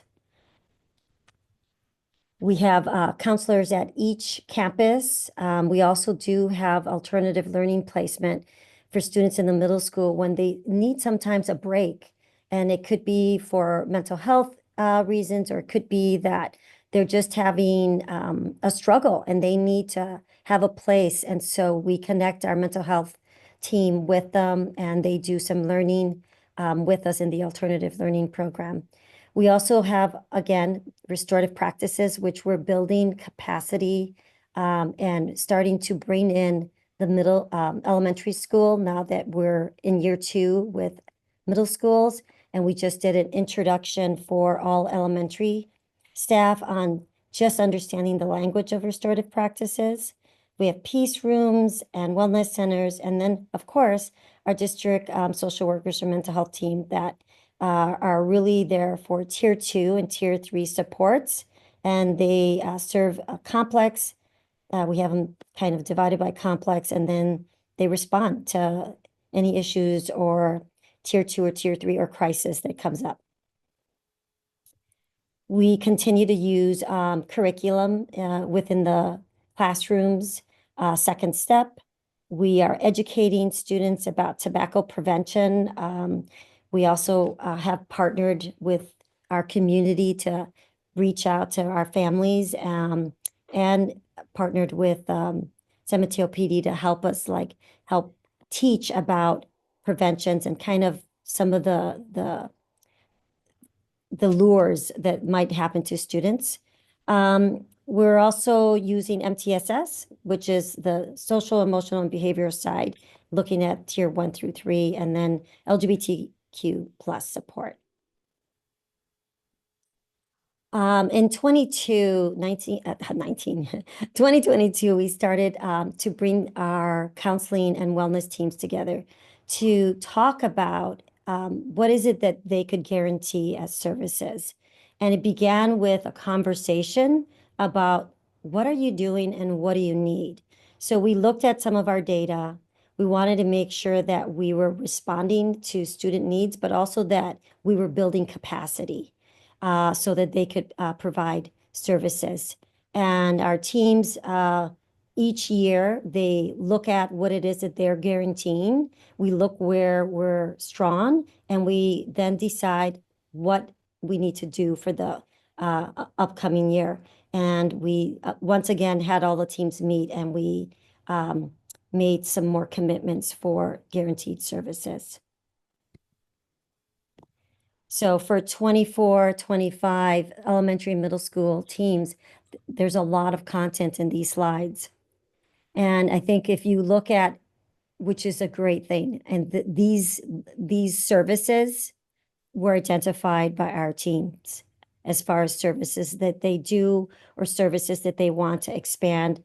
The tier 1, again, is we're looking at 80%. Like everyone should be getting this. They should be getting observations. We should be doing lunch buddies, supports, school-wide initiatives. Tier 2 is where we want 5 to 15% if that need more. And that would be, do they need small counseling groups? Do they need an SST? Do they need for us to talk about them at a care team? And that's looking at the elementary side. At the middle school side, it's also, do we need to have a safety plan for students? Or, individual counseling. At the top, we see tier 3, and that's not the best, right? That's where we want to have the fewest students, because it means we need the most intensive supports there. And that's where you'll see our mental health social workers and clinicians providing more support, but also our counselors and outside agencies. This is where if a student is suicidal, we'll have to do a threat assessment there and try to come up with what are some supportive measures that we could do to help the student. This is where middle school, they do participate in IEPs. Again, if there's a crisis response, that's a tier 3, but we're also looking at attendance. How do we support students that are having chronic issues with attendance? Because if they're not coming to school, they're not learning. And if they're not learning, they can't grow. This year, we've been very intentional about attendance. And in student services, we've had one of our partners really go and meet with every administrator and talk about what it is, where's their strength, looking at data. So we use Tableau to analyze our students, and it gives them a list of students that are chronically absent and where they are as far as risk, and then how do we respond to that? And how do we help students want to feel like they can come to school safe, but also celebrated? And you did hear one of our principals talk about the great job that she's doing and the data dive that she's taking. So Dale was really excited, and I was excited watching her, because it's those conversations that student services is having with principals and assistant principals on how we can tackle where our gaps are, and each school is different. And then what are some sort of opportunities that we can bring? Burrell team, middle school, they started attendance champions. And they piloted and actually did a lot of the creation of that. And we've shared that tool of celebrating, really tracking that data for our students, and then getting some champions at school that kind of would be like an advisor to help students. So we're wanting all of our schools to think about who are the attendance champions. As we are professionals in the wellness team, we have ongoing professional development, whether it's partnering with professional consultants such as Restorative Solutions, or if it's myself leading professional development with our teams, using curriculum that's relevant, using text and research that keeps them informed on best practices. Right now, we're looking at a book called Lost at School with all our wellness team and assistant principals. And really, this is a book that talks about students that get lost at school and how there's this notion of punishment versus restoring our students. All right, well, that is it. Thank you. Are there any clarifying questions on this? Okay. I have a question, Dr. Aurelia. Thank you for the presentation. I have a question regarding the absenteeism that we are experiencing. Because our kids are so young, how much of the absenteeism we're finding are related to being able to assist parents with ensuring that the kids are able to make it to school in the way that we require them to? So thank you, Trustee Brooks. That's a really great question. And I think that the first step for us is that we have to look at our data so that we know who they are and making sure that we keep them up in frontal for us. What they do, all schools, they look at their students and they'll bring them and start having conversations at the care team. And so they'll have a list of students and start talking about them. And the more frequently we're doing that and being intentional about students, if it's elementary, we should know that right away. Like if they're in kinder, first grade, second grade. At middle school, they're a little bigger, depending where they are. So we really need to have that data, and we do have the tools and the platforms to keep it very relevant, that we can be looking at it every day. If you're a teacher, you know if your student's in class, and I think is having that partnership, knowing that you can go and talk to one of our counselors that can do a check-in. You can then, if it gets to a higher level, then we can bring in one of our social workers to reach out. So we do have, we have administrators that reach out, a lot of folks that team together to bring the family together. And once we identify what are some gaps or what are some needs, then we as a community say, maybe they need help with a ride. Maybe there is a alarm clock that we need to give, or maybe they're underhoused. So we can provide some of the community connections as well as our district supports. Thank you. You're welcome. I was wondering, do we have the data, or are we tracking the data on how many students are accessing, the wellness rooms or the peace rooms or seeing social workers and all this kind of stuff? I'm just wondering, just going back to Jadalyn's quote here, where she wishes somebody was there full time. It seems to me that there's probably a need that we just can't quite match up with the bodies at the different campuses. So I'm just curious how many, what's the caseload and what do we have here? So, President Proctor, that's a great question. It's a couple layers. So one of the questions is, we do track our social workers and our mental health clinicians do have caseloads, and we do track them. As far as the frequency or the tool that we use for wellness centers, we do have, everyone does not do the same protocol for the wellness center. So that's something where we could talk about maybe some alignment. I know we did a visit at a high school, and they had like a QR code, right, that they scanned, and you would right away know all the students. Some of them do sign in, some of them get passes at lunch. So there are different models that our sites are using. We don't have a consistent, but we do have a number of students that we cap that can go into, for example, a wellness center at lunchtime. So we can't have 50 kids in there, right? But so it has to be manageable. But we do have data as far as our mental health clinicians and social workers. Okay, and then would it be possible to maybe at some point see where the need is versus what we can provide and see where the shortfall is, so that, you know, if we could wave our magic wand, like how many more people would we need? How many, like, would we need a bigger room to have, you know, more kids be in there? So just curious how we can see the difference between what we need and what we have. I certainly can work on that, and I appreciate that question. Thank you. Any other questions? Okay, any public comment from the room? Any public comment on Zoom? Checking. No public comments on Zoom. Okay, board comments on this?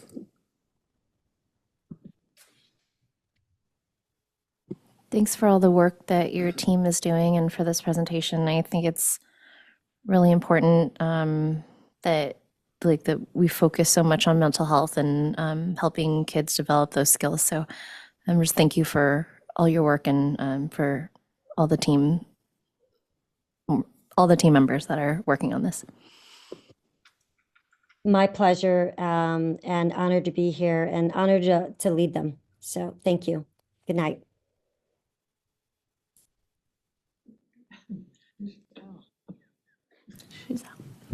Do you have any other comments? Did you leave us? She's like, good night. That's okay. We can still discuss. Maybe she'll pop up. She's down the hall. Okay. I'm here. Okay. I just thought you guys wanted to go on.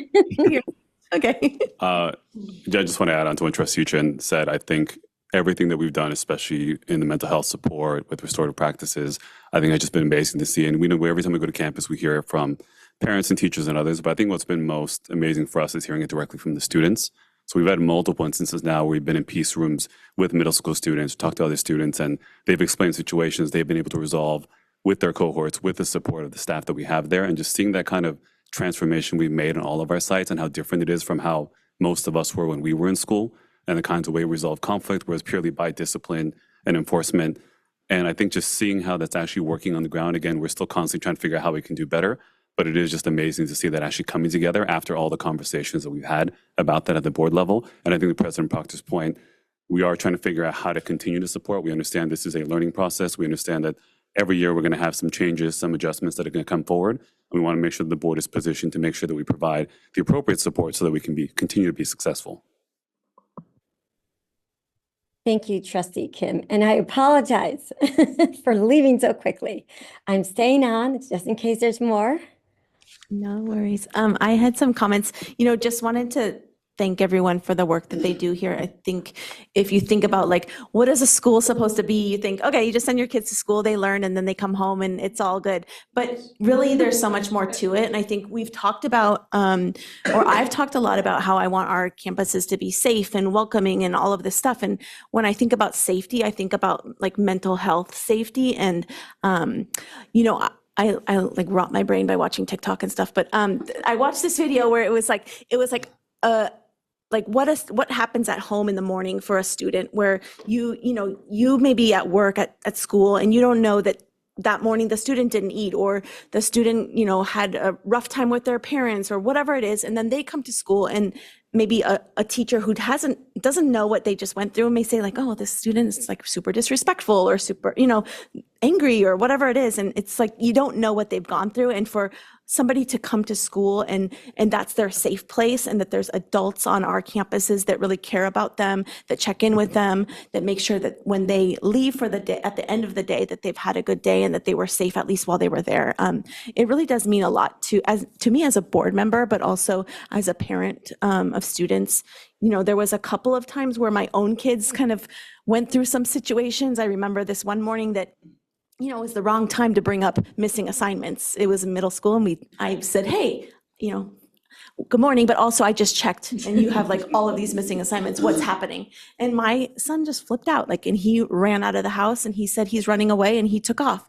And he said some things when he came back eventually that were just scary to me. And I said, get on the bus and go to school. And then it just broke my heart when he got on the bus. I thought, I can't believe I just sent my son to school.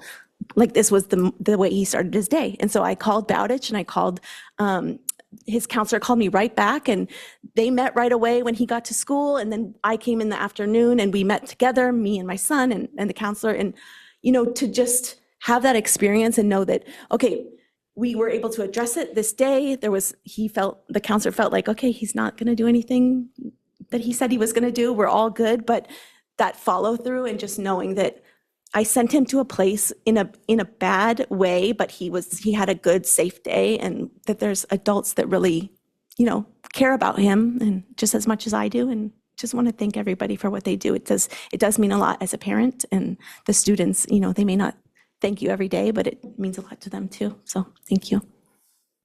President Proctor, thanks for sharing that story. I want to share a similar one. Attending a district event just a couple of days back, we had some students on a dais, and they were talking about themselves and their experiences in our district program. And, it was one of those situations where you have a room full of adults, and so these teenagers are talking about, their dreams and their hopes. And at the end of it, we had these two students, and they were just exceptional students. And at the end, the moderator said, are there any questions from the audience? So it got kind of quiet. So I raised my hand and I said, I'm just curious, who are your heroes? Who's your mentor? Who do you look up to? And one of the students jumped up right away and said, I want to talk about this person that works with me. And she named the person, and she said, this person never gives up on me. This person believes in me. This person, every time I see this person, they have something positive to say to me. And it was part of our infrastructure of support services and, social emotional staff. And so, it was a lovely response, and the other students said some great stuff too. And a little bit after that, I was just a little bit more curious about those two students. So they came over to where we were standing, and I said, hey, I'm just curious, like, are you the oldest? Are you the youngest? Do you have siblings, big family, small family? And the student said, oh, I have 6 brothers and sisters. And so she beat me because I'm always telling people I have 5. And we always have more than almost everybody, but this kid had 6. I go, oh, that's awesome. How old are they? What are their names? And she got, pretty quiet. And she said, well, they don't live in this country. Only myself and my other brother, my oldest brother, live here, and everybody else lives back home. So I haven't seen them for almost 10 years. So sometimes the services and the trauma and the need is what the kids are telling us. So to a room full of people, it was a story about I worked hard on myself. I kind of made it to where I got. And so I was in a group of just a bunch of people who have kids. So afterward we stayed, and everybody was just floored. And we all thought about our children, like, oh my God, my kids would literally fall apart because both parents are also in the home country. So they're staying with other relatives, estranged from their siblings. So you start to think about that, and we actually have a lot of students who have those kind of, really unique, really traumatic things that they've overcome. And so I like to think about our support systems as someone there is going to be there at the moment the kid shares that, or at the time the kid needs something. Because the attendance data, it's telling us one thing, the behavior in class is telling us something else, but sometimes kids are holding a lot of stuff in. And I want somebody with a degree in counseling and a degree in social work and a degree in mental health services to be there when they're ready to tell us that. And I think we have the bones of that type of program in place. And so many stories to tell, but certainly very grateful for the work that our educators do every day. Thank you very much. We're going to take a 5-minute break right now, if that's okay with everybody. Okay, we'll be back.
Okay, we're going to start back up again. Specifically, and then when I got to student. We're going to go to 8A, approval of I'll just say MOU, between the City of San Mateo and the San Mateo-Foster City School District regarding police engagement and collaboration. Thank you, President Proctor. And Joe, if you can put the item up on the screen for folks to be able to see the actual MOU. With both of our city partners, the City of Foster City and the City of San Mateo, and you'll see both items on tonight's agenda. A considerable amount of work took place about 18 months ago between city managers, our district administration, between our student services department and the police departments in San Mateo and Foster City. So this particular MOU is being brought before the board for consideration of approval, and it reflects the work that took place 18 months ago and that has been in place since the adoption of the MOU, which actually did coincide with the start of the school year last year. And so what you're seeing is the reflection of what we put together at that time in terms of advanced planning. And now a full year into it, just reflections from the work over the last year primarily with our middle schools. And that's where it would have been very common or very normal for police engagement to be taking place on our campuses. And so what we looked at going into this school year was first and foremost our data analysis around police involved phone calls to the district, around our systems to proactively apply restorative justice strategies with our students, the implementation of our new board policies, which are some of the most pro-student and progressive policies related to conduct and related to discipline that exist in California, but that go along with and are dovetailed with financial investments that the board has made over the last 5 years to ensure that the changes in our disciplinary policies are reflected in new positions and new services, some of which were just discussed during our school climate presentation. And then some very clear delineations about when staff will request the involvement of police and when they will not request the involvement of police, because the genesis of this MOU came out of some big changes that were happening statewide and nationwide in 2020, and subsequently a focus on dismantling the school-to-prison pipeline and addressing the historic inequities and disparities in discipline that took place in this district, and had a negative impact disproportionately on Latino and Black students. And this document reflects that work as well. So I put it before the board in the spirit of continued collaboration with our police departments.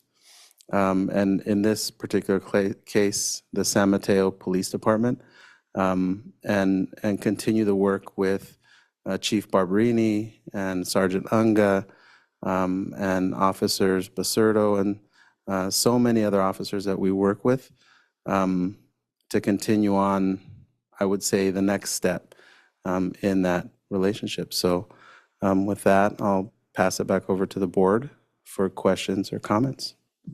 Are there any clarifying questions on this? I have one. No, I'll start. Were there any changes since the last MOU? Only to dates and sort of just kind of the update from last year. So we didn't ultimately land on any substantive policy changes or changes to language from the last MOU. Okay, and then my other question was, in here, it talks about some of the responsibilities and stuff. So I don't know that we've like specifically agendized these policies, and it seems like we need to do it again. So what's the plan for that? And also there's some, other things that we said in here that we were going to do and will do, both the city and the district. How are we making sure we're doing all the things we're supposed to be doing? All right. So the alignment to the language in the MOU and the work around our analysis of the MOU and our discipline happens in the Student Services Department. So ultimately, that falls on our Assistant Superintendent, Dr. Bokaba, and his team to remain connected to the various data-specific strategies that we need to implement in the MOU.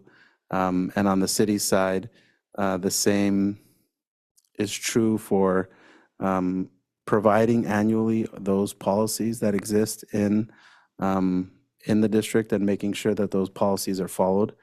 I think it's also a matter of remaining in contact with our site teams to be able to head off any any warning signs that we're sort of moving away from the policy itself.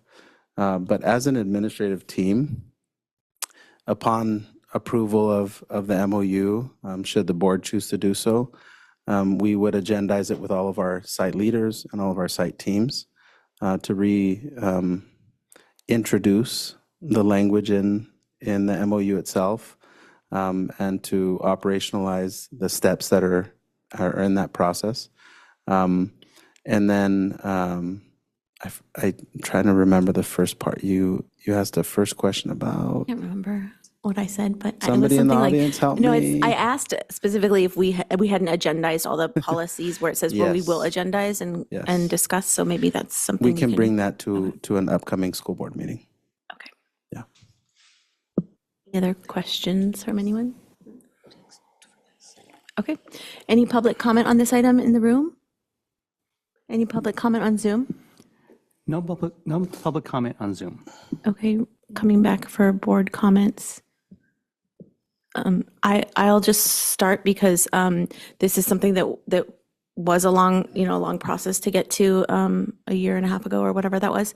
I'm just wondering, since as a board, this board, we haven't really talked a lot in detail about our policies around discipline. We talked a lot about it before everybody kind of joined, but we haven't done another one. So I'm wondering if maybe we can talk about this again. And I know it's in here that we'll agendize it, but I think it would be nice to have a discussion with the current board.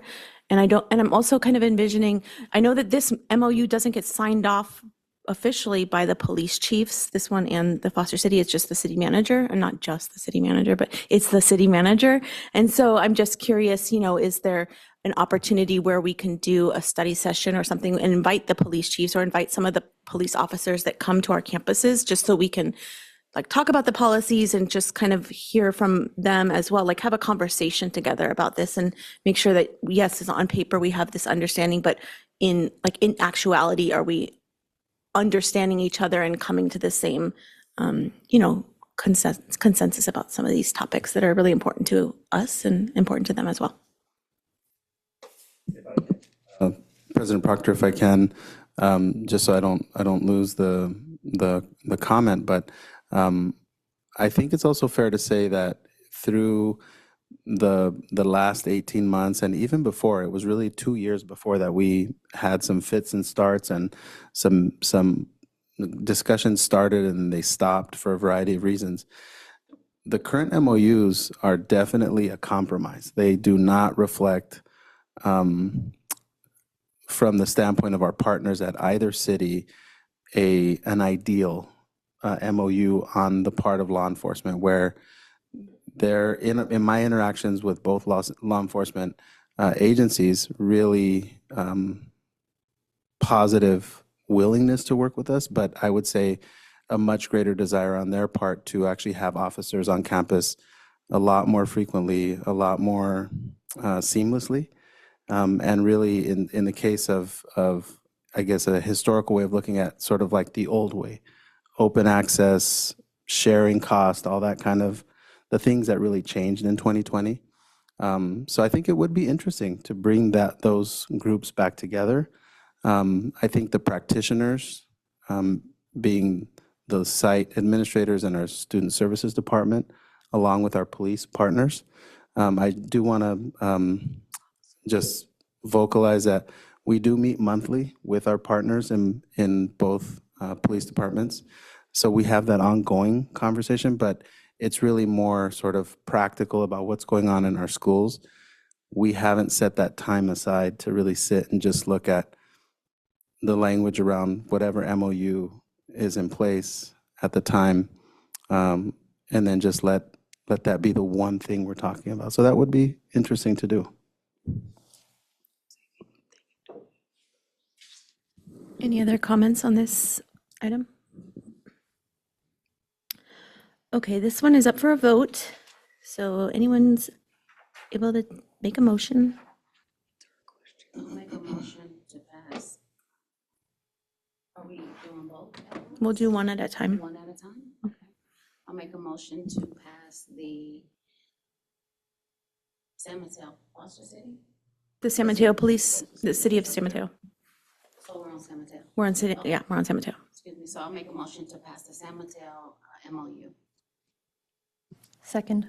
Thank you, Trustee Brooks for the motion and Trustee Trin for the second. All in favor, please say aye. Aye. Okay, that was 4 yeses.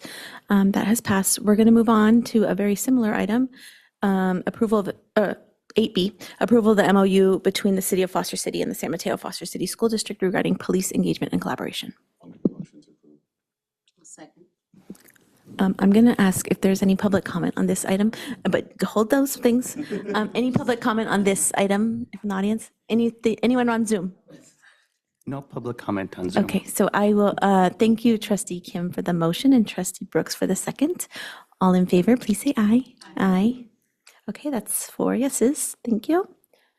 Item 8C, EHTF update number 3. Yay. We held our third Educator Housing Task Force meeting this morning here from 9 to about noon. Many thanks to our representatives from the City of San Mateo who were out in force, our City of Foster City council members who were here, our supervisor, Noelia Corzo, who was present, our teacher union and Classified School Employee Association union president, our representatives from SMFCSD leadership who were here with us. Just so many. The room was really full, and it was a really wonderful group to pull together.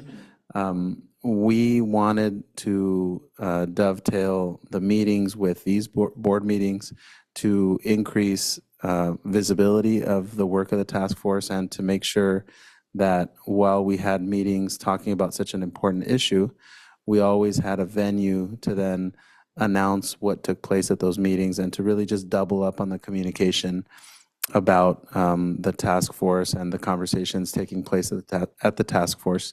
I do want to give a special thanks to Kalima Salahuddin. She's the president of the Board of Trustees of the Jefferson Union High School District.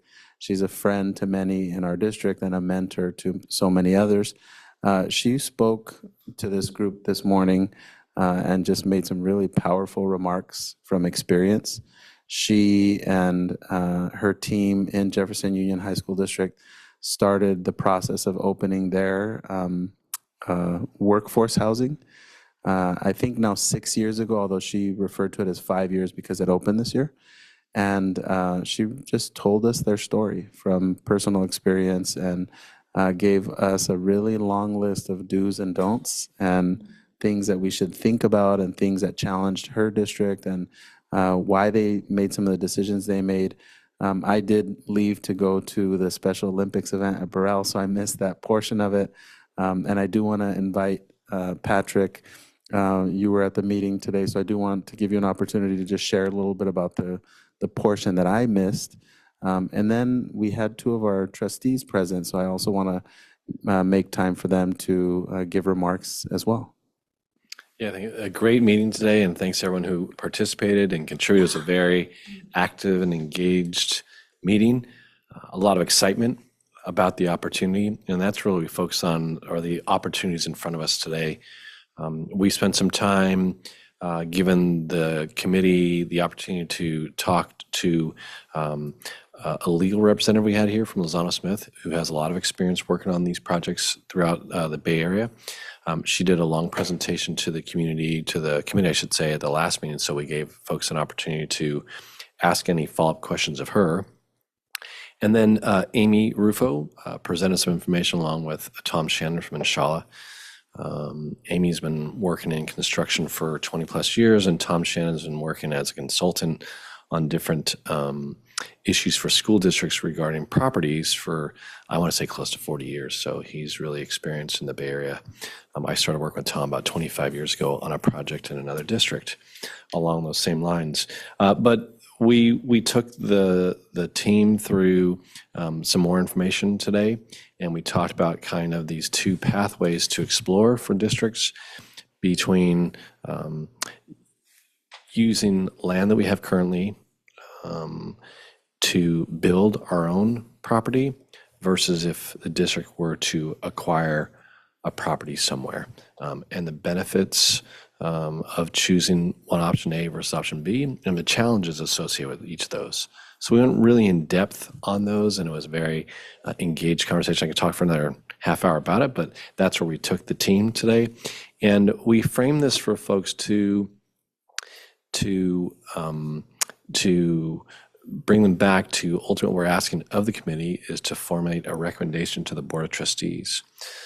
Once they understand the options, once they understand the depth to it, the complexities, the challenges associated with each, we revisited the timeline on this. We talked about some of the financial costs associated with it and some of those challenges as well too. But ultimately, it's bringing this team to bring them back to bringing forward to the board a recommendation. And then that's when Superintendent Ochoa came back in and kind of brought folks back to our timeline relative to that and what our next steps are going to be. So a great day today.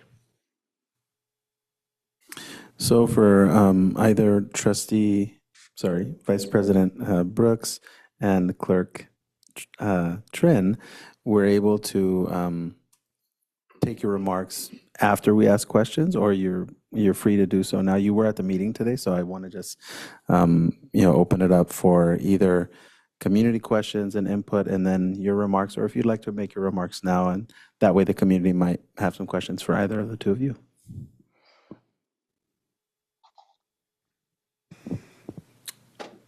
So this was the second housing task force meeting I attended, and it provided a lot of insight on pathways of moving forward with our district in terms of the workforce housing that we're looking to build. Learning and understanding the full capacity in which we are allowed to build at the different sites that we've identified has really given us some insight on how we should be able to move forward to be able to provide an impact on how we are able to provide a housing benefit for our faculty.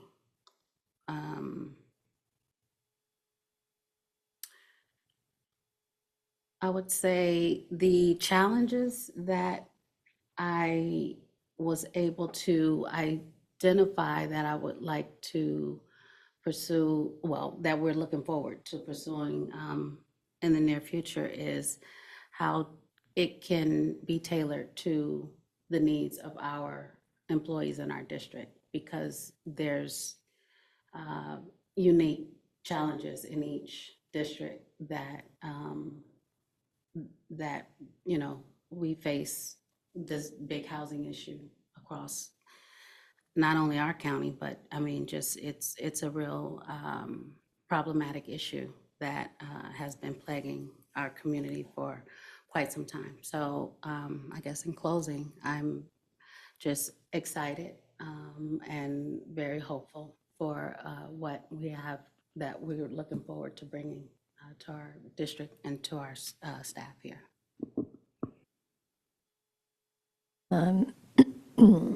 I really felt like hearing from,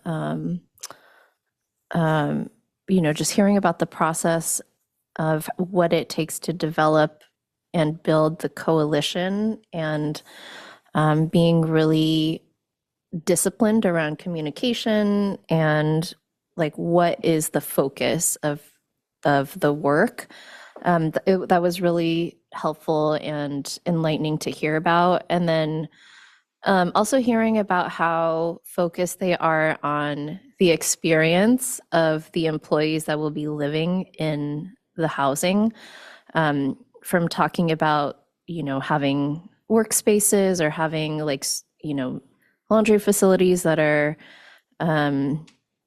where you can see like kids playing, and just like the amount of thought that they put into the way that they develop the housing is just filled with so much dignity for the people who live there. And I know that it's not going to be for everyone, right? Like not in the sense that not everybody is going to want to live there. That's totally fine.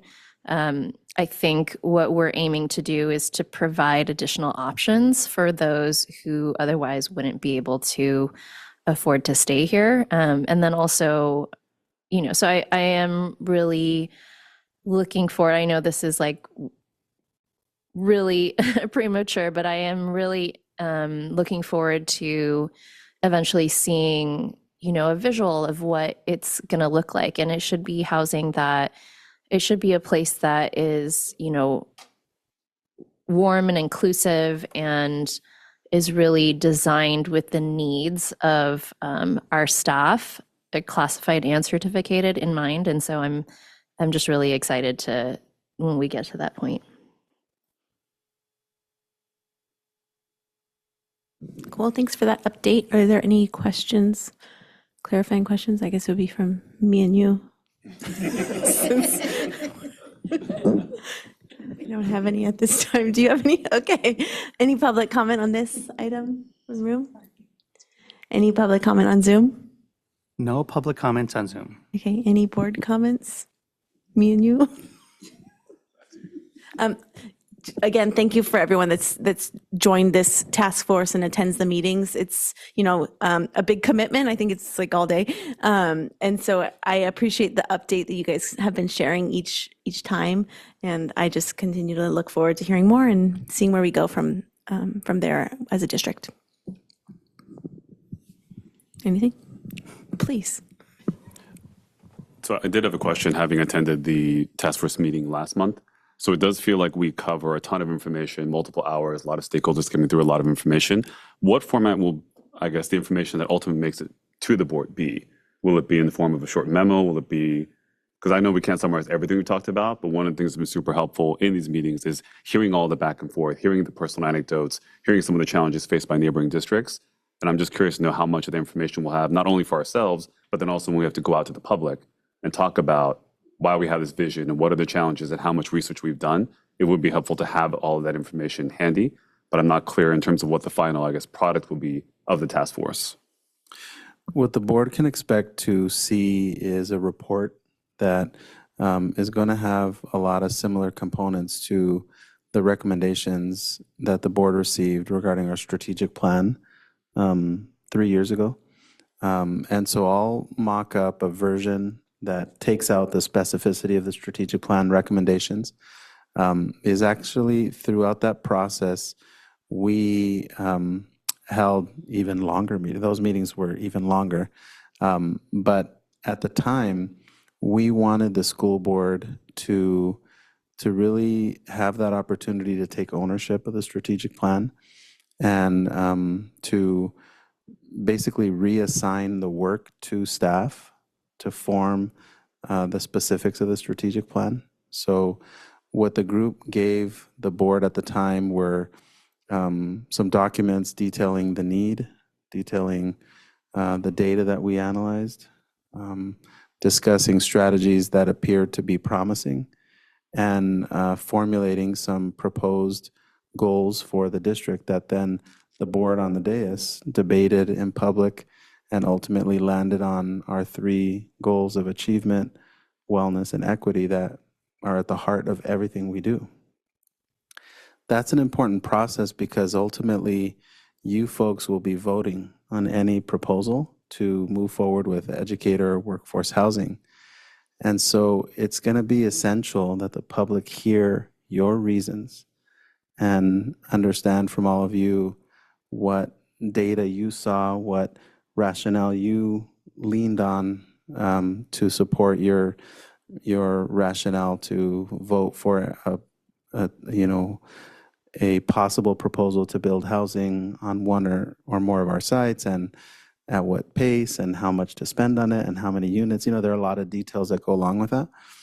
So what the board is going to receive is going to be a pretty lengthy memo that includes and shows the process we used to arrive at making those recommendations to the board, of which the board can expect to see some recommendations having to do with a process to really dig into data from our staff on surveying what staff needs, getting a clear picture from our current employees of what decisions they think about when housing is concerned and their future employment is concerned.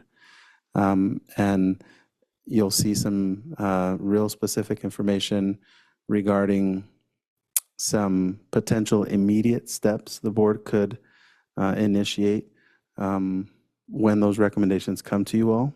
And those would be things like surveying the properties we have and going into some of the early geological work that would need to take place, things that could potentially happen before a bond measure, the design build work to answer the question, Maggie, it would be great to know just a little bit of what it's going to look like. If you recall from our meeting today, Kalima and her team insisted that they have some visual to show. And so she explained in the meeting that the architects told her, it is not going to look like this. You can't hold us to this. It's probably going to change a lot. And so she sort of teasingly said, it's one of those like, I shouldn't be giving you a picture of it because it's not going to look like this. But if you're going to hold me to it, here it is. And she said, ultimately, it does kind of look like that. It's not that far off from what they designed. So there's some engineering and some architectural work that can happen early in the process. And then the board will get a list of recommendations having to do with the way that we would communicate and formulate the public process around building some workforce or educator housing, because as we have heard from our colleagues in the last 3 meetings, building something always brings out opposition. Interestingly, even in the remarks today, opposition that isn't necessarily even in San Mateo County. When people hear about projects like this, you just have a variety of different people with different motivations that reach out and want to stop or interfere with or complicate projects like this. But I think what I see happening in these meetings is a real coalescing of different stakeholders who are present in those meetings, who are becoming more and more just warmed up to the idea that something can and should happen.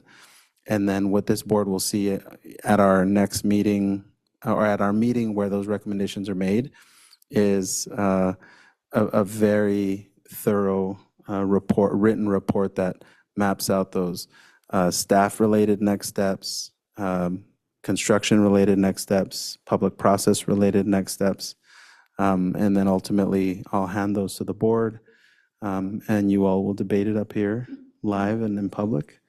And I don't know what you all will do, but you'll talk about it and decide something. And it might be over more than one meeting. We did that with our strategic plan. We anticipated that it would be really nice to sort of introduce it, talk a little bit about it, and then you recall 30 days later we came back and really got into it. And I think that just builds public confidence, because people know, you're not hiding from public interaction, or you're really sort of seeking out public, just public engagement. And that sometimes can go a long way too. And those are our potential steps for us to take. Thank you for that. And I just also wanted to know, one reason I also bring that issue up is because by the time we have that discussion as a board and have a vote, we will have an additional trustee who didn't have the benefit of being a part of those meetings. And so to the extent that we can capture all of these learnings and information and provide that, I think it would be helpful when this eventually does come up for a vote as well.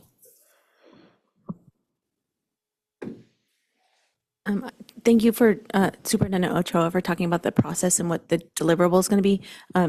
Bringing up the strategic plan process and kind of comparing it to that makes me feel very comfortable about the process, because I think that was a really thoughtful approach to developing the strategic plan. So I'm looking forward to this process as well. I think that'll be great.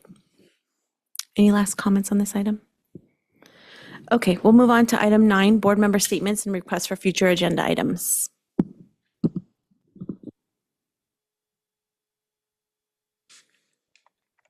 Go for it.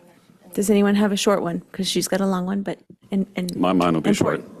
I have 2 quick thank yous. So first, I wanted to thank Dr. Rubalcaba for convening our equity task force earlier this month. It was great to meet them. It was my first task force meeting after Trustee Watkins rolled off. And so to meet the members, talk about our goals, everything we've accomplished, and keep our eye on the ball moving forward, and how we're going to continue to work with different other task forces like the Sanctuary Task Force, DLAC, and others was very helpful, just to kind of have that space to figure out our goals moving forward. And we talk a lot up here about all of our accomplishments on this front, but we know the work is never ending.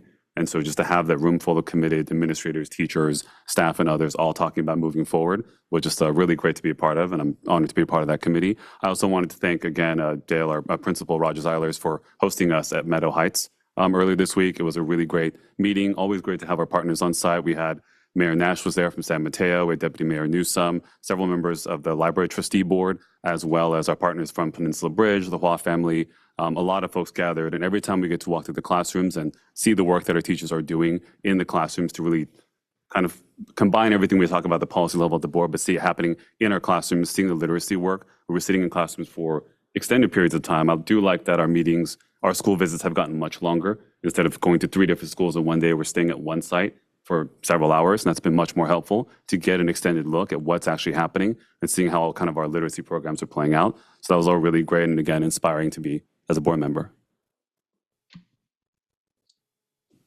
Thank you. I will just also share just appreciation for Smita for being here at our meetings. You guys are always here, and appreciate you joining the conversation.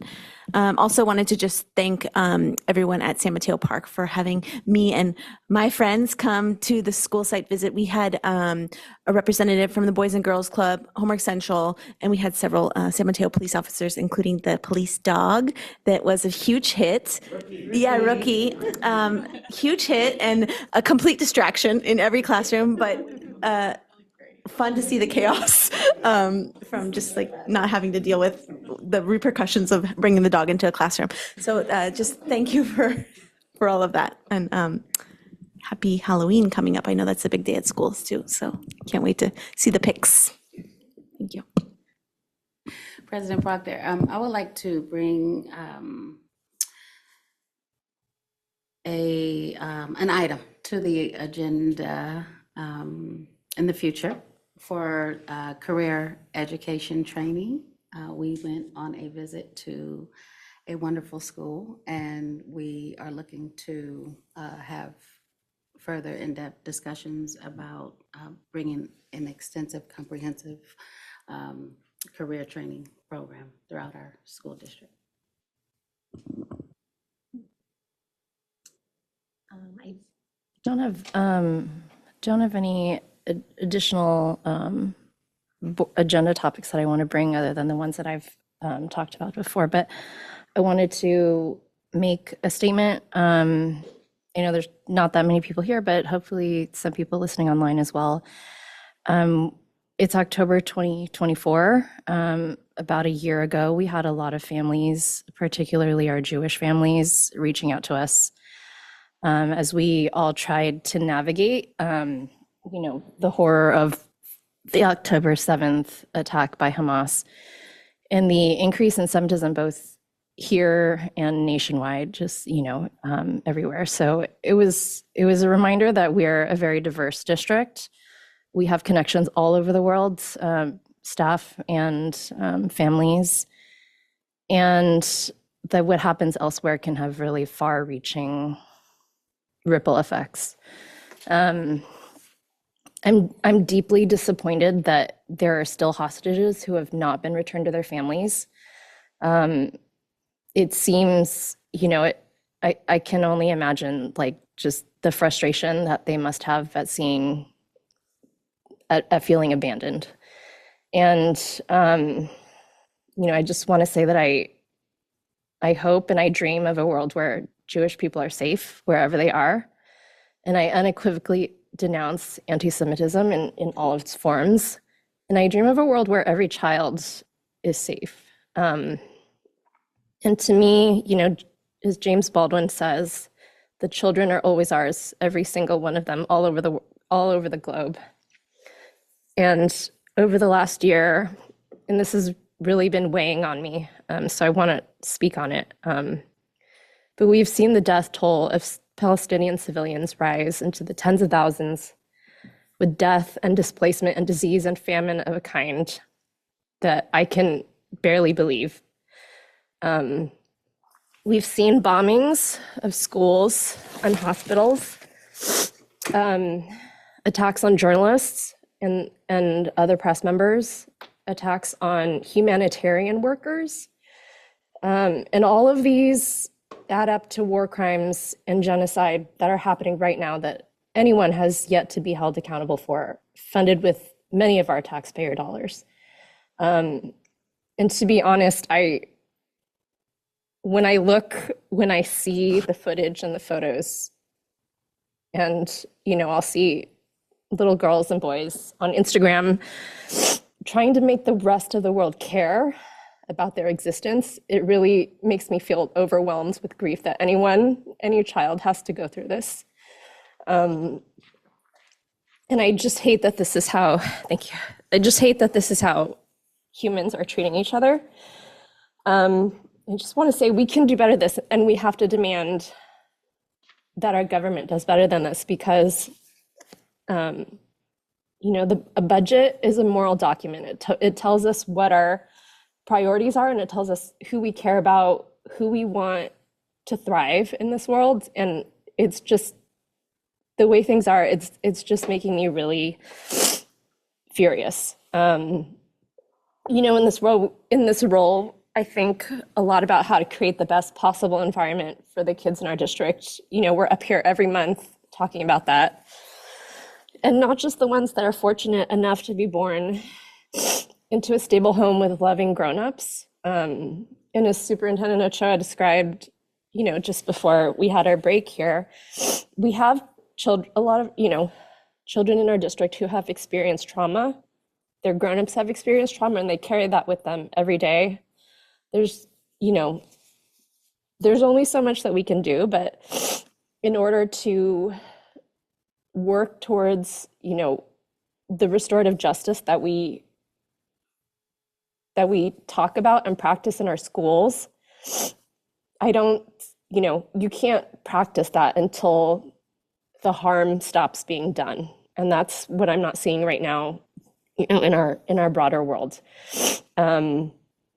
So, I don't have all the answers, obviously, we can't solve it right here, but I just want to say that I believe that we can and should do our work in a way that treats every single child and every single family at every single school as deserving of dignity and respect and empathy. So I just wanted to say all that, and thank you for your time.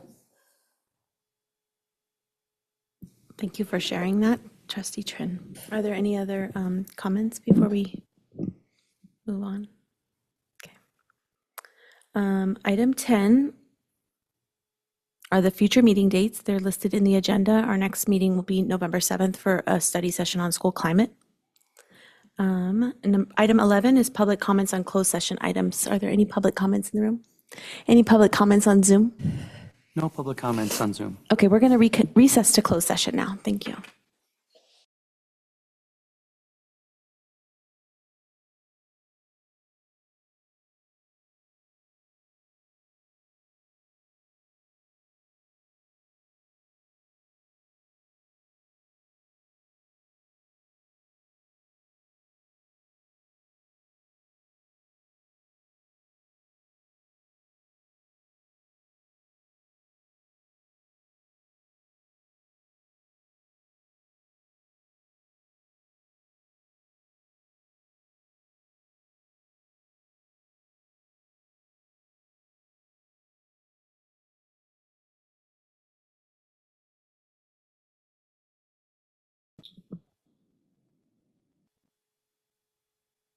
Hi, everyone. We are reconvening from closed session with a few items to report out. The first one being the board took action by unanimous vote of all trustees present to accept and approve the separation agreement of one certificated administrator effective on June 30th, 2025. Item 12A, a majority of the board voted 4-0 to approve a compromise agreement in Office of Administrative Hearings case number 2024-080403 to resolve claims raised against the district in exchange for specified funding for compensatory education for use during the 2024-2025 and up to and including April 7th, 2027 in an amount not to exceed $39,500. That one was unanimous. Item 12B, a majority of the board voted 4-0 to approve a compromise agreement in Office of Administrative Hearings case number 2024-070993 to resolve claims raised against the district in exchange for funding compensatory education and attorney's fees which has been incurred and or will incur during the 2022, 2023, 2023, 2024, 2024, 2025, and 2025, 2026 school years. And that was also unanimous.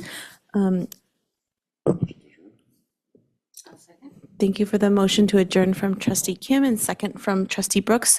All in favor, please say aye. Aye. We are adjourned at 8:36 p.m. Thank you.